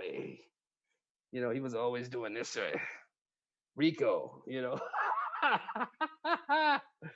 Oh man, I tell you, it was that that that experience really set me up for the rest of my career when it came to being able to apply things that I had in the Pentagon, a place that I did not want to go, but knew, you know, but that's what I got. And it was because of hey, you're going to a unit that's gonna be getting fielded new equipment. You just came out of the Force Mod office, you know how all that shit worked. And it was unbelievable to be able to deal with all of the stuff that it took to get those weapon systems integrated in the division, and also to get the division to believe that the Vulcan, you remember, because that was the AAD, anti-armor defense, right? Enlargement. Shit, you ain't shooting no airplanes, just point that way and turn loose some of them damn 20 millimeter cannons, right? They was worried about that the firepower for enlargement was not going to be there. MP3 machine gun on the Avenger, you know, 20 millimeter cannon, right? And you know, but it took a lot for us to convince the division that this weapon had the lethality to be able to be in support of the 82nd. And I remember explaining all this to all the brigade commanders when we had the Avenger out. We brought them through to understand what the system was, how it worked, you know, the capabilities that it had, the ability for it to be heavy dropped, and you know, we obviously were successful doing that, right? So, but what experience, man! Just a great experience all around. It is. So, sir, this has been the funnest time because I haven't done anything but listened to you. You have talked the entire time and told story after story after story, interesting stories. Thank you so much. Lord have mercy. You are a treasure trove of great stuff. So tell me about a time when you were scared. You remember? Well, a time that I was scared. Well, while you talking about while I was in the 82nd or while I was in the Army? Any in your life. So listen, this is for your kids and your grandkids, right? Great Canyon kids. So I'm trying to tell stories and get you to tell stories that maybe nobody else might be able to, right? You're comfortable with me in a way that you can kind of tell some, you know, some things. And I don't know what to ask you except to prompt something. If I ask you a hard question, even if you don't answer that question, it's going to prompt you to talk about something, right? I would tell you the scariest time that I had in my life was when my wife was going through a challenge with her health. Right. Because I was thinking about all the things that I would have to do when she wasn't there. I mean, I was a hard ass, and she was the one that the kids could go to, and she could hug them and kiss them and tell me to leave them alone, and she's got it. And that was, you know, you know, it was, now here I am as a parent that's going to have to be a mom and a dad. and I'm gonna have to have a soft side of me, which I didn't have a lot of time. And because I was always, just like I was brought up. There's rules. You're gonna stick by those rules. There's standards. You're gonna stick by those standards. Yes, you're gonna get a chance to make a mistake one time because that ass whipping ain't gonna hurt, but for a little while you'll get over that. But when it came, it was the scariest part of my life was losing Darlene, and then trying to understand how I was going to manage these three boys, in their life, and trying to figure out what the impacts were going to be on them when she wasn't there for them, when she always was, when they needed to go to her because there were things that they didn't want to bring to me, right? So that was the scariest. Man, what's your favorite guitar? Let's talk about that. Man, look, I got 27 guitars in the house, man. I got a room full of guitars, man. Hey, there's 12 right behind me. Right? Yeah, I got banjo, guitar. I got a little lap steel. I'm not as good as you though, but I love to play them. Hey, you know the deal, man. It's like a pair of shoes for a woman, man. You always got to have another pair, right? You got to always have another guitar. But my favorite guitar right now, I would tell you, is I got out of Savannah, Georgia. There's a company that makes the best arch guitars in the world, jazz boxes, and the name of the company is Benedetto. They're in Savannah. I met I saw guys playing these before. The first guy, Barry Green, who was the guitar. He's the guitar professor at the University of North Florida in Jacksonville. I saw him in San Augustine one day playing this unbelievable arch top, and I looked at it and I was like, "Wow, that's beautiful," And he was killing it. I mean, the guy's one. If you look him up, Barry Green, if you just Google him and listen to what he does. I mean, this guy is incredible, incredible. So I saw him playing this guitar, and I said, "Dude, what guitar are you playing?" He goes, "This is a Benedetto. It's 16 Bravo. It's one of these, you know, you know, works of art that it costs a lot of money. How much does a guitar like that cost? Well, this one here was about $16,000-$17,000. I'm like, what?" He said, "Yeah, this one's about $16,000-$17,000. I said, "Well, I play a Gibson. I got a Gibson L4, and I paid $5,000 for that, and I thought that was a lot of money." And it was kind of cool because the guy that was playing with him was playing L4 CES, just like mine, and they were both incredible. And that's the first time I ever laid out. Never thought I'd pay that much money ever for a guitar ever. And then I've got Gibson Les Pauls, I've got Strats, I've got Masterbuilt Strat, I got Eric Johnson Strat. I've got two guitars I've got a Masterbuilt Telecaster that's got an eagle engraved in the back of it for my Colonel rank. It's got the guy that built it's called the Wooden Wizard, and he actually has a little wizard that he actually implanted in the top of the headstock, which was made from the wood of a Rolls Royce that a friend of his totaled. And he had this nice piece of wood on the dashboard, and he brought it into Larry Smoke and said, "Hey, I don't know if you can make shit out of everything. Here's a piece of wood that came out of the Rolls Royce that I had. If you think you can do it." So he took it and he threw it over in a corner. And when he told me how he was going to build my Strat with Joe Barton pickups in it, he said, "What'd you think if I made the headstock out of that piece of wood over there?" And I looked over and I said, "Man, that is gorgeous. What is that?" He goes, "That's a piece from the dashboard of a Rolls Royce." I said, "Are you kidding me?" He said, "Nah. Buddy of mine told us Rolls, and he saw that piece of wood, and he knows that I like to do anything with wood, and he brought me that piece. So he built the headstock. It's an incredible telly. But yeah, I've got two guitars that Larry built me, a Masterbuilt Strat also, and I got another buddy of mine that's just an incredible guy. I call him MacGyver because he can do anything with his hands, and he loves to build anything. With guitars, he got a Nick's for building guitars, and he says, "I want to build you two guitars. I'm going to build." Well, he built me two guitars. He says, "I want to build you a guitar." I said, "Sure, man." He says, "What do you want?" I said, "Something with some nice hot pickups and something that I can, maybe put a Benedetto pickup back in the front, and neck at the neck, so I can shift up and do some really smooth, clean stuff. But I want some DeMarzos and some other stuff in the bag to make, and I want something to represent my son that passed away." And he says, "Well, you got to give me something." So when my son passed, he donated his organs, 7 organs. 7 people lived because when he passed, he donated 7 of his organs. And those 7 people I was in contact for a long time that received the organs that he gave. And there's an organization called LifeLink, and the symbol that they have is 5 people holding hands together, and as they hold hands, the space under their arms makes a heart, Okay. and they give you a little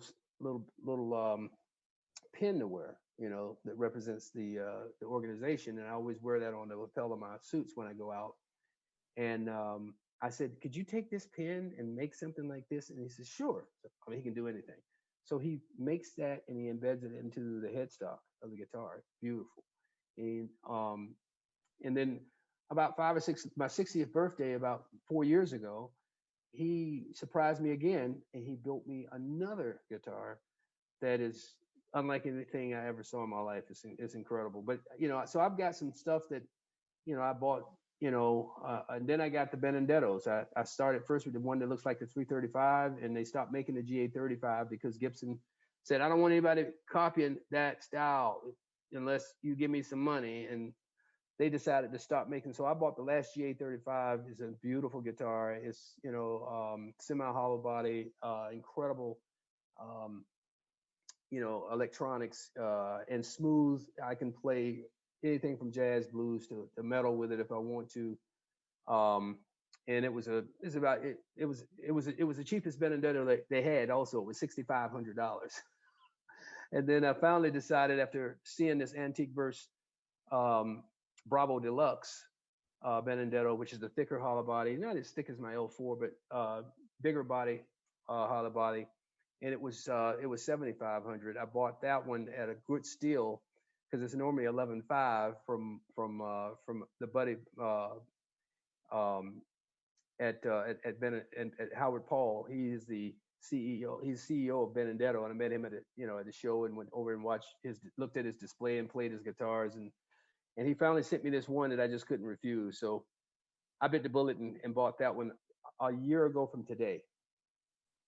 And it is just an incredible. I like to play George Benson stuff on it, a lot of good jazz, smooth. And when I want to rip it really bad, I can pull one of my Strats out.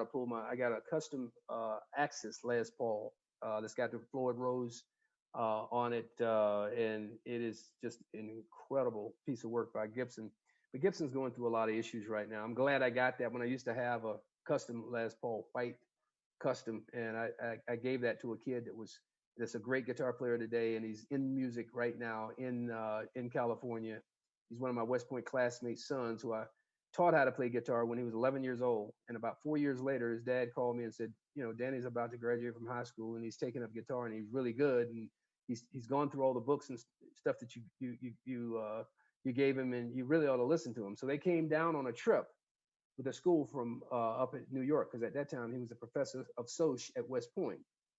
And so Danny came down with him came down for the field trip. Their school came down and look at all the monuments and stuff. And then when they had a break at the end of the day, his mom brought him over to the house to jam with me and my bass player. So he came in and he was just ripping, playing. I let him play the custom Les Paul. And there's a story about this Les Paul I'm getting to.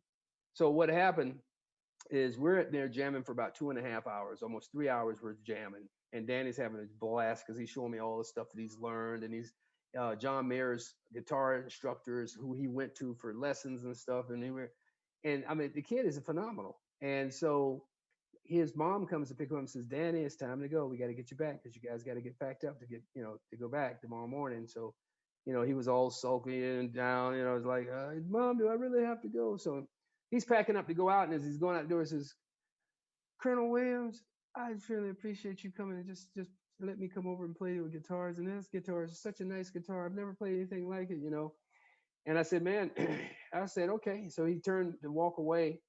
And I said, hey, Danny, you're forgetting something. He goes, I didn't bring anything over, Colonel Williams. I didn't bring anything with me. I don't think I've got everything. I said, no, your guitar. He looked at me and he goes, I didn't bring a guitar. I said, yeah, that's your guitar. He goes, he just broke down. He just broke down because I handed him a Les Paul. Now, the thing about this Les Paul, while I was in the 82nd Airborne Division, the Alabama band came to town. And the Alabama band played down at the Coliseum or whatever they call it there. And one of my high school classmates is a songwriter and actually sang with them that night. He brought Jeff Cook and all the guys right over there off of Heatherly to where I lived. They stayed in the Holiday Inn Bardo. Jeff Cook came over with his guys. We sat down on the couch. I had met Jeff before and had known him, been introduced to him years ago by my classmate from high school who was traveling with them and playing and writing for them. And he's still in Nashville today. His name's Rocky Lawrence.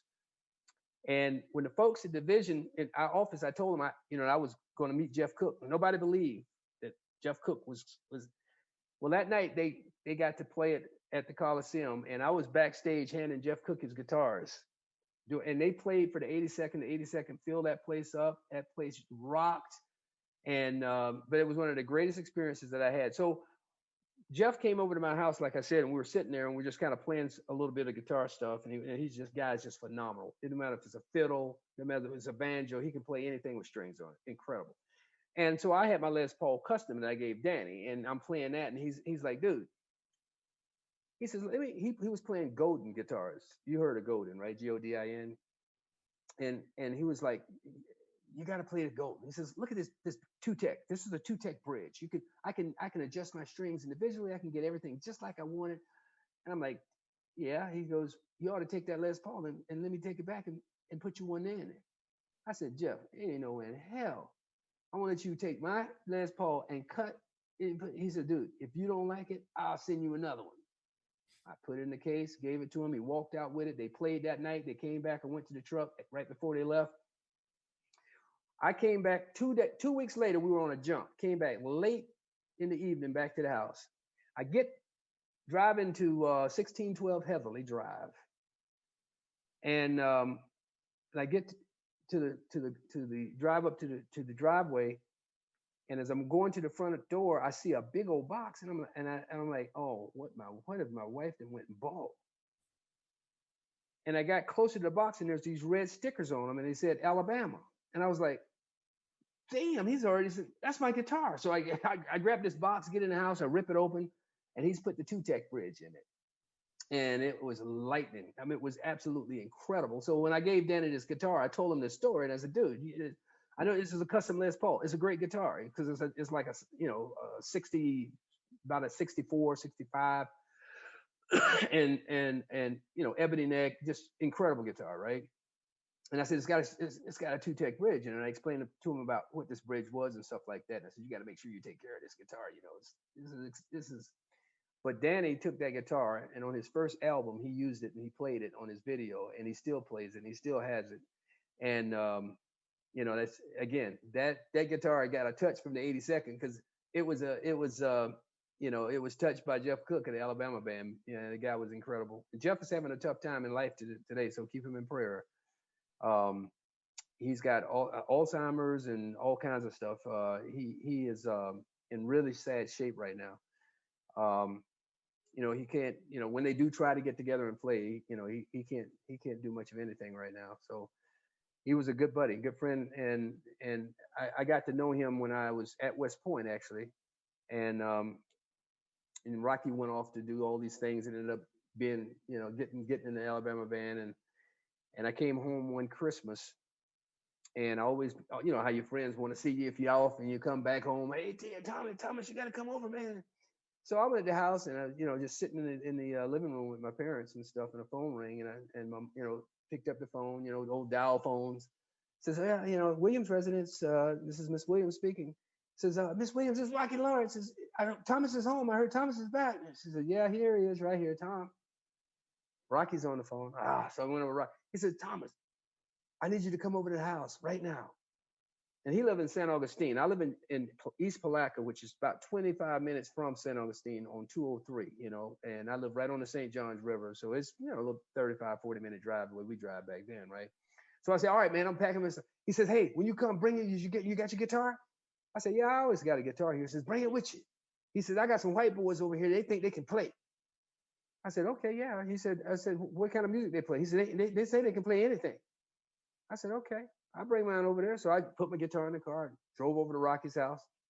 Rocky's a white guy, right? So long hair, hippie look, and so I get over to the place, and there's several cars outside, and I went up to the door and I went in, and I said, "Hey, Rocky," give me a big hug. "Yo, Thomas, man, it's good to see you." And I look around, and there's some guys standing around, and there's one big heavy set guy that's sitting on the couch, and he's got a guitar, and he's just kind of strumming a little bit. I had no idea who these guys were. He goes, "Yeah, these white boys here, they think they can play a guitar, man."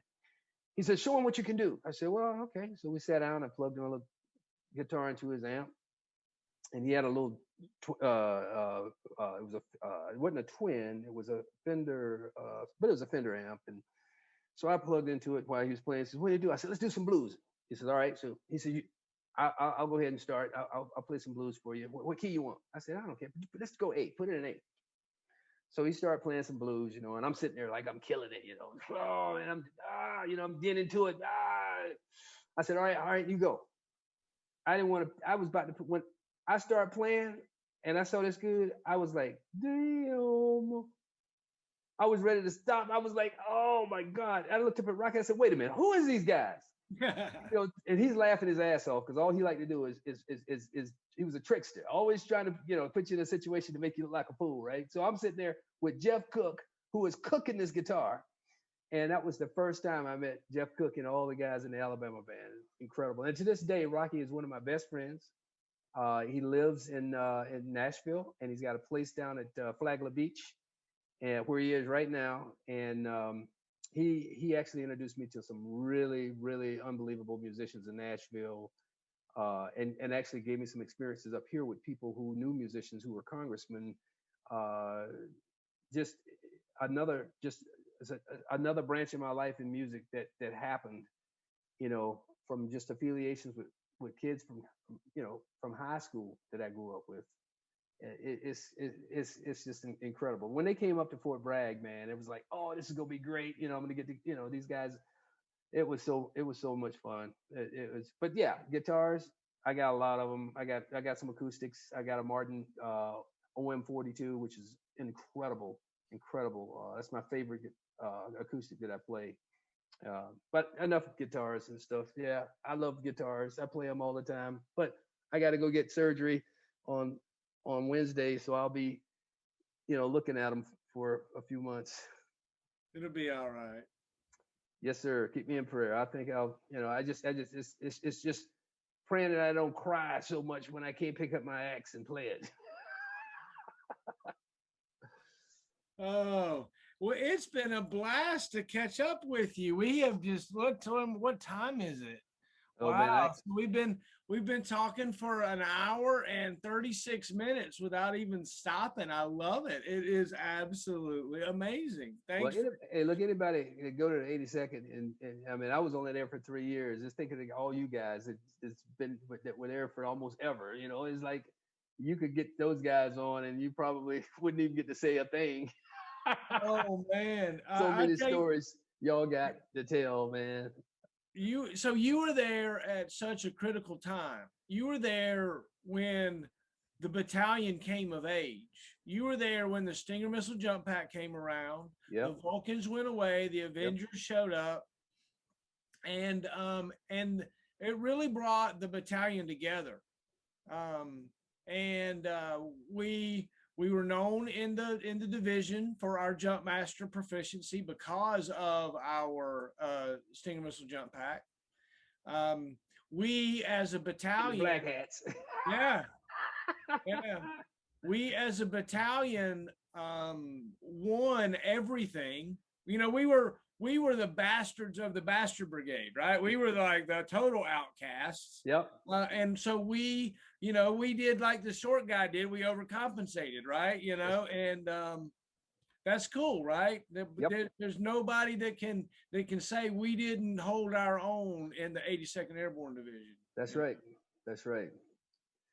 Yeah. And so those were definitely good times. Do you ever remember a late night jump or a crazy time where, like, I was entangled one time? Did you ever have anything like that? Go out on the red light? I would tell you on the night, there's two jumps that I'll never forget. I remember we were doing that mass tack, you know, where they have all the people out in the stands and we do the mass tack in the middle of the night coming in. And we had first jumper out of the right door was Ken Younger, followed by me. Behind me was Wilbur Adams, Sergeant Major Adams. And as we were going out the door, the what was the nomenclature for the thing that held the static lines? The static line, static lines, stanchion, whatever it held it fell down as we were going out.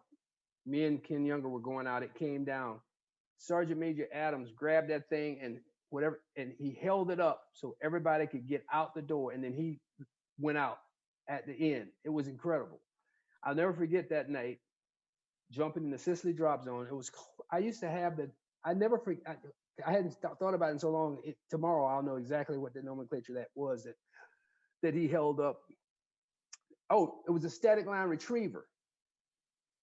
I got you. I know exactly what happened. I get it now. I hear you. Static line retrieve. Yeah. So he held it up so everybody could get out, and then he went out. And I remember that. And then I remember the jump where we had either a Saudi pilot or something like that, and it was not a night jump, but the guy he dropped his too low. A bunch of people got hurt on that jump. Sergeant Major hurt his leg on the jump. Ken Younger got hurt on the jump. I made it. The other jump that I remember that was fun, but I ended up busting both groins was we were down at Fort Bliss, and we had a UH-60 and we were sky kiting, me and Sergeant Major Adams with the Dash 1 Charlies going like this and then turning and coming back. And before I knew it, I heard Sergeant Major said, Major Williams, prepare to land. And I didn't turn into the wind, so I caught the wind and I had to land, and that thing drug my ass, man. And all I saw was people running, trying to catch to keep me from dragging all over. And DJ Fisher is the guy that always reminds me. Oh, you remember that you were sky kiting and you got pulled off, drug all over the damn drop zone? Oh man, those are my memorable jumps. I would tell you. It's crazy. Were you at the Cattleman's incident? Were you present at Cattleman's? Here's the deal on the Cattleman's incident. The Cattleman's incident happened. The service practice when I took over as the 3. That's when Frank Barrow and them went down there jumping off the tables and shit. What I had to do, went off the table. What I had to do is when I went down there, they took me to Cattleman's to introduce me to what was the guy's name? I'll think of it in a minute. German guy that owned the Cattleman's. And so we went there to eat. And when we went there to eat, the woman went in and told this guy, whose name is on the tip of my tongue, that the guys that had came and caused all the ruckus were back. So Frank Barrow, this was me and Frank's transition. Frank came down with us, we did the run and all that good stuff. And so he went into Dieter. Dieter is the name of the guy that owns the Cattleman, and he still owns the Cattleman. So he went in to apologize. Say, hey, we want to come back. We apologize when we came before, because we used to have a little airborne jump off the table thing, right? And so they were trying, and he was all okay with it, that, all right. So we did get to have our meal and try to repair the relationships that they went down. Were you on that? All the stories that I heard about that, and the guys jumping off the tables, getting thrown out of the Cattleman's. And I hear a guy named Captain Collins jumped on the horse. The guy, yeah. So I had no idea about the event at all until they told me that we were going to eat dinner at this great place called the Cattleman's. But it might be a little issue when we get there, because the last time they were there was a little incident, and I'm thinking, okay, somebody might have got a rowdy. I had no idea of all the stuff that took place. And It was a crazy night. It was a crazy night. We had way too many drinks, and nobody had to drive home. We just had to get buses, and yep. we all had our pee bottles pre-positioned, so we were fine. Yeah, that was one. That was. I never forget when we jumped into Fort Bliss. Um, I was coming. I went out to aircraft, and as I'm coming down, I'm looking down, and there's a little circle of NCOs, and Lear's in there, and Martinez is in there. Forget all the guys. They were all in a little group, and I'm like, and I'm coming down, and I see them there, and I just kind of fix my eyes on them a little bit, and they're all doing something. I don't know what they were doing, and then I prepared to land, and there was a yucca plant that I steered around and landed. And then I heard people going, damn, oh man. They was betting that I was gonna hit that yucca plant. So they would bet on anything. Everybody was betting. Who think Major Williams gonna hit that? He gonna hit that yucca. I guarantee he's gonna hit that yucca plant. And they start betting right there. Oh man. I mean, every little event. I mean, there's little things, the smallest things you remember like that, man. It's crazy. It's good times. We shared many a meal together, many a rucksack march, many a run down Ardennes, many a shared struggle and hardship. We cried with each other when we had family problems. We showed up late at night when the kid's born, and you provide a hot meal to those that need it, and you end up cutting somebody's spouse's grass when their husband's gone off to BNOC, or it's an interesting brotherhood that we have, and that was some great times, man. Great times. Yeah, and in the treasure of it all is watching guys like you who just as an E5, rise all the way up through the ranks. And there's so many of the guys that I mentioned before that were E5s, E6s, and E7s that became command sergeants major and are and served and deployed. Um, there is no experience that anybody can have in any profession where they can see as a leader young men and women who are basically starting out. Some of the proudest times in my life is to see guys like you and that rise up to go as far as you've gone, and then see some of my lieutenants who are making general, and that are 2-star generals and colonels and whatever, just really having a great career. And it's really special when they invite you to the ceremony and they mention, hey, it was because of you that I did this and did that. It puts tears in your eyes to see them and remember them when they were second lieutenants, just trying to figure out how to beat the next lieutenant. Because when I was, we learned in the 82nd, and we more than any place else, that there's a rank order of lieutenants. Who's the best and who's the worst. I'm the one that's gonna be your senior rater. I got so many blocks. If you want to get in this block, this is what you need to do. So y'all need, y'all can be buddies. You can go out and have a drink together, do whatever you got to do. But when it comes to the end of the day, you compete against each other. That little, competition spirit for them, made them work hard and not just accept being. Because I was like, and if you just slacking, I'm gonna be on you. So it was like, we got to go.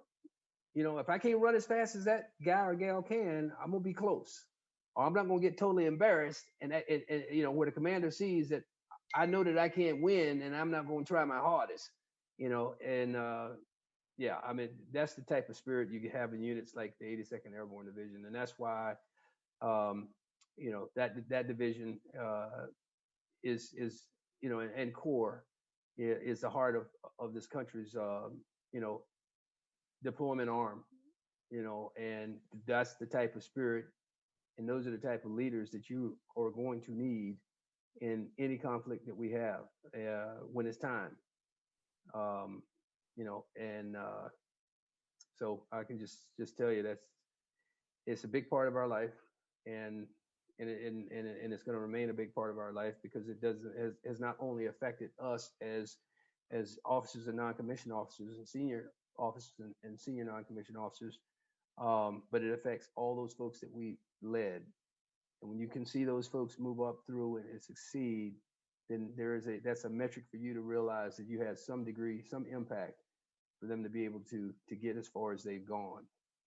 And we can never lose that as a country, as a nation. That's just something that we have to continue to instill.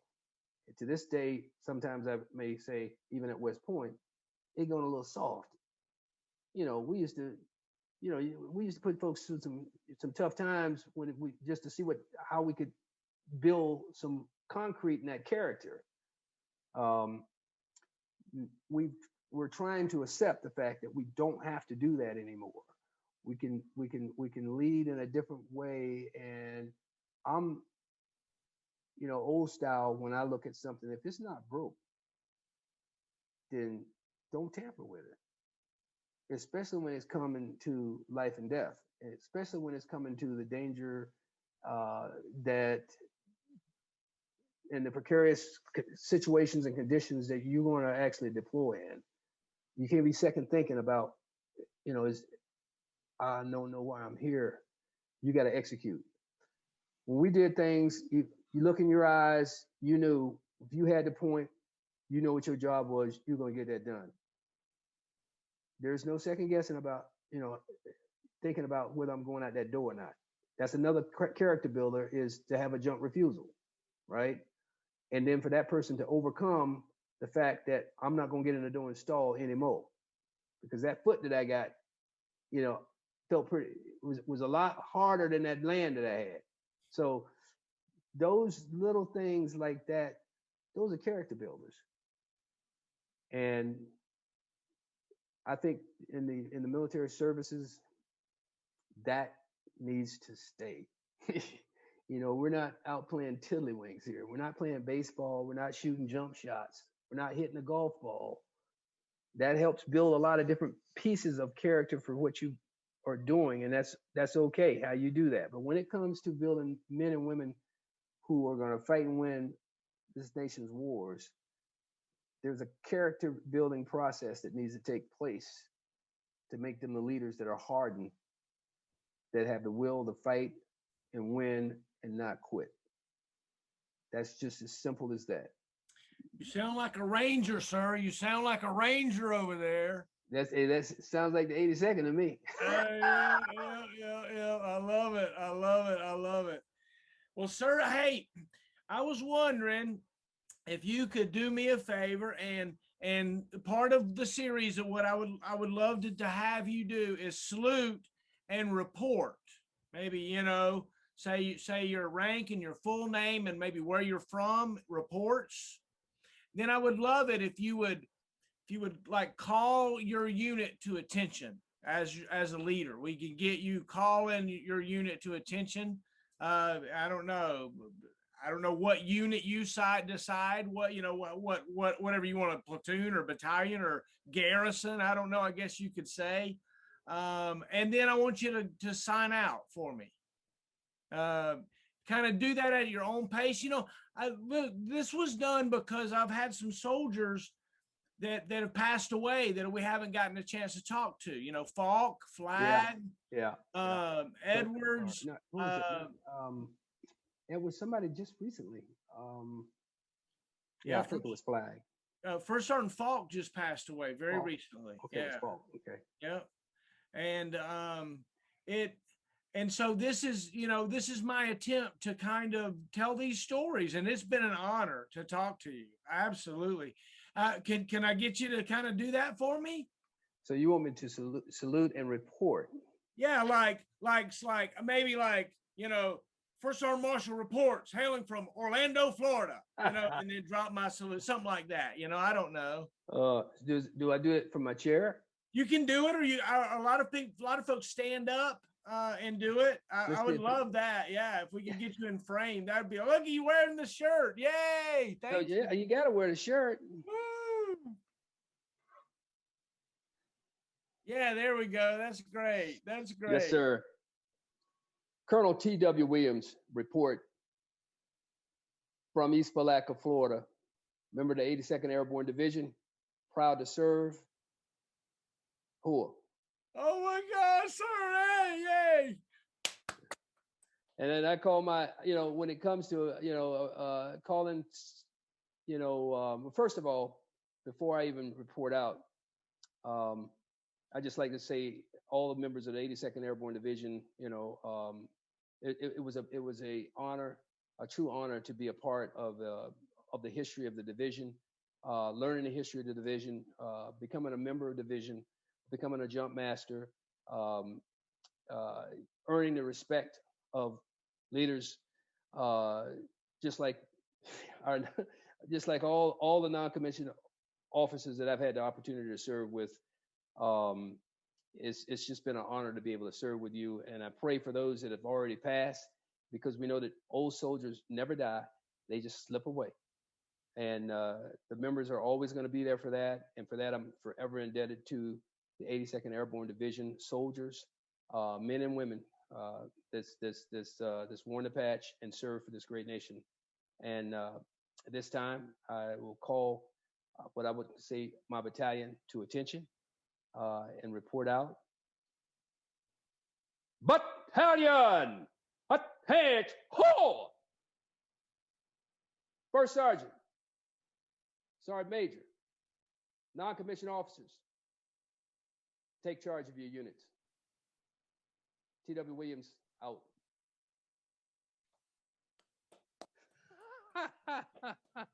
It's like theater. It's like theater. I love it, sir. Thank you so much. Wow. That was fun, man.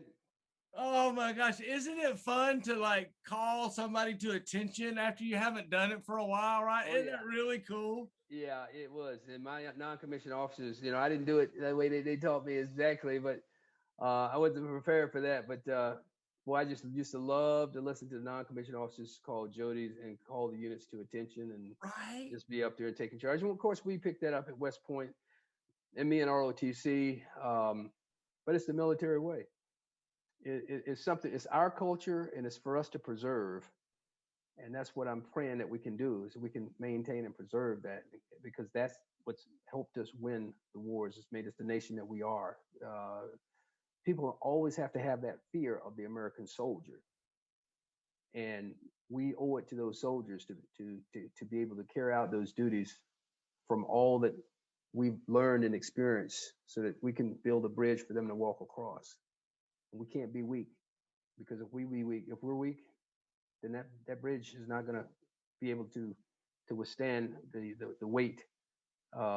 So it's just something that I think about a lot. You've been great, Sir, Will. Will, sir, you gotta go get my rucksack. Come on, Yeah. you're inspiring me. I'm gonna go get my pack. We're gonna be. Hey, look, they can call me back tomorrow, man. I'll do my best to be there. I'll be right with you, bro. Oh, I love it. You're very inspiring, sir. I know. I remember now why I loved you so much, and I think it's awesome, man. I think it's. Well, I appreciate the opportunity, Sergeant Major, and again, appreciate everything that you're doing, and this is something that's important. Oh my gosh! Yeah. Hey, look, if you wasn't doing it, man, we wouldn't be doing this, and this is life for us. And I swear, I had the biggest chill bumps I've had after talking to you of any of these things. And I've done a few now, and so I'm going to be debuting yours on, I think, Thursday night, okay, at 6:00, okay. So I'm going to edit it up. I'm going to cut it up and stuff, and then eventually, when we get it all put together, and I want to, if you don't mind, Benson's going to get with you about how we can get your pictures, and I want to do like a slideshow. And we're going to send you a box, a nice wooden box with the logo on it, and a big old coin, and then a thumb drive with our interview and a slideshow on it. Oh, cool. So that this is here for your grandkids. They have a memento of because your kids live through it in a way it'll be interesting to them, but your grandkids will love to hear your stories. They will love to hear your voice. Well, I tell you, that's something special, man. And I don't know how I can thank you, man. It's awesome. Hey, thank you very much. It's been an honor, sir. I salute you. Thank you so much all the way, sir. Cool. Airborne. Yeah, and so thanks. I can't say thanks enough. It's been a great honor, and signing out, sir. Cool.